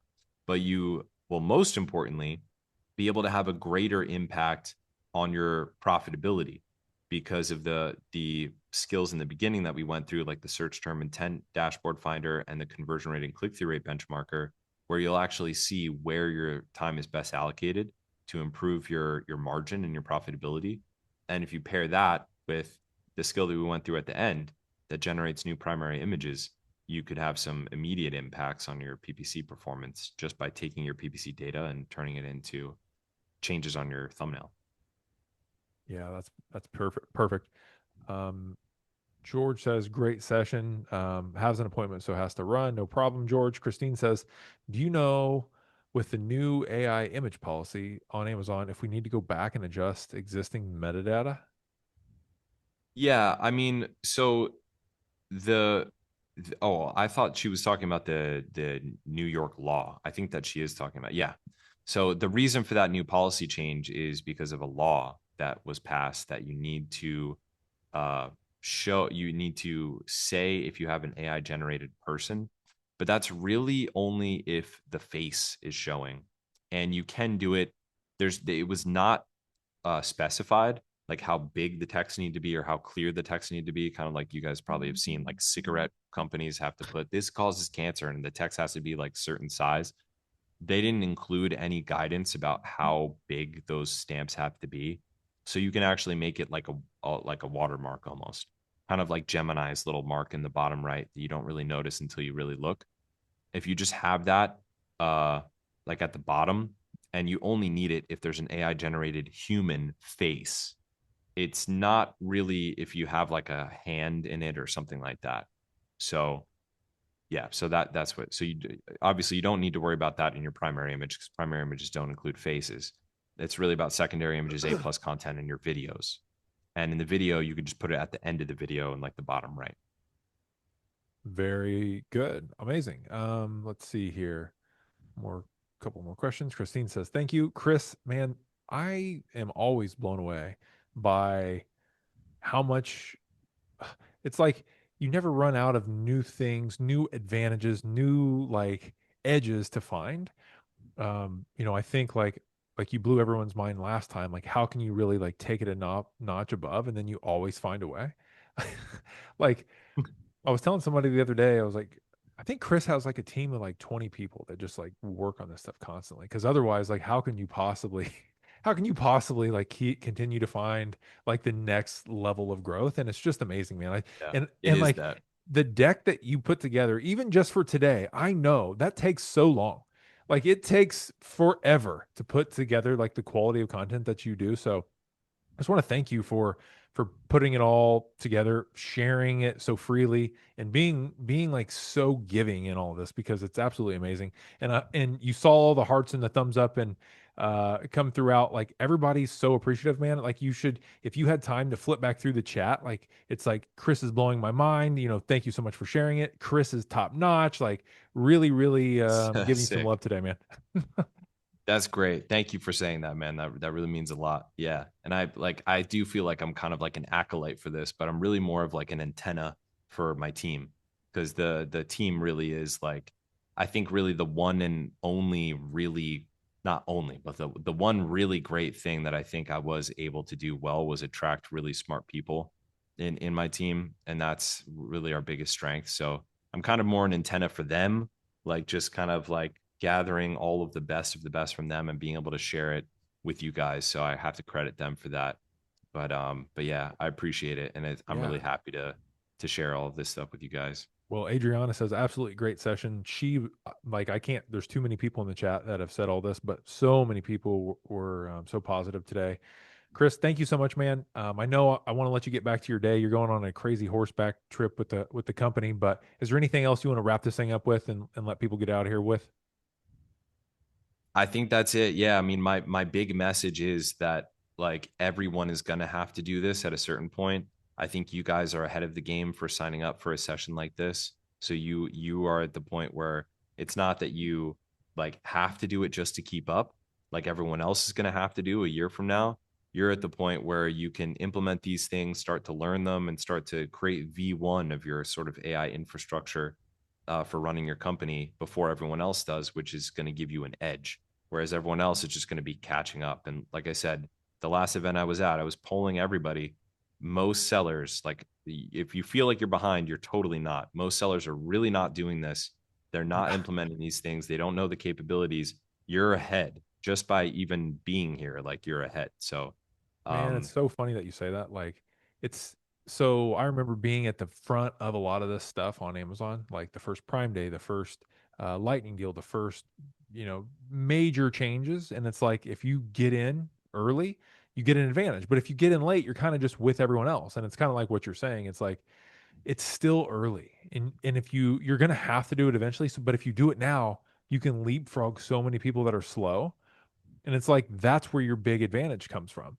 Like so many exactly. times over the years, Chris, it's like I leapt over people just because I was a couple months early. And Yeah. like you're First gonna mover do it advantage. anyways, but so just do it Yeah. now and get the advantage. Yeah, exactly. Yeah, there's a word for it, first mover advantage. That's like a Yeah. literally a term in finance. So Yeah, exactly. yeah, So guys, take advantage of it. I put the link in the chat box one more time as we get out of here. Click it so you have it. Grab one of the spots. Chris said I think he's not doing it. This is not available anywhere else. You have to grab it now through Seller Growth Network. We always want to do something special for you guys. So grab the skills, obviously implement them. If you guys want to use Sophie's obviously powerhouse team, then talk to them. They're not gonna get you down and twist your arm. It's like, does this make sense? Okay, well, there we go. So Chris, so much love, man. So much appreciation to you for doing this. I'll let you get to your crazy corporate retreat, man. Super thankful and looking forward to doing our next one. I know the next one we really have something special planned, but this one was awesome. totally. Thanks for hosting this, dude. You guys are lucky to have Seth. He really like he makes sure to have only the best of the best for you guys. And I'm totally honored to be here and presenting in front of you guys. Appreciate you all. See you guys next week. Chris, have fun, man. We'll see you. Thanks, bro. Thanks, All everybody. right. We'll see you. Bye.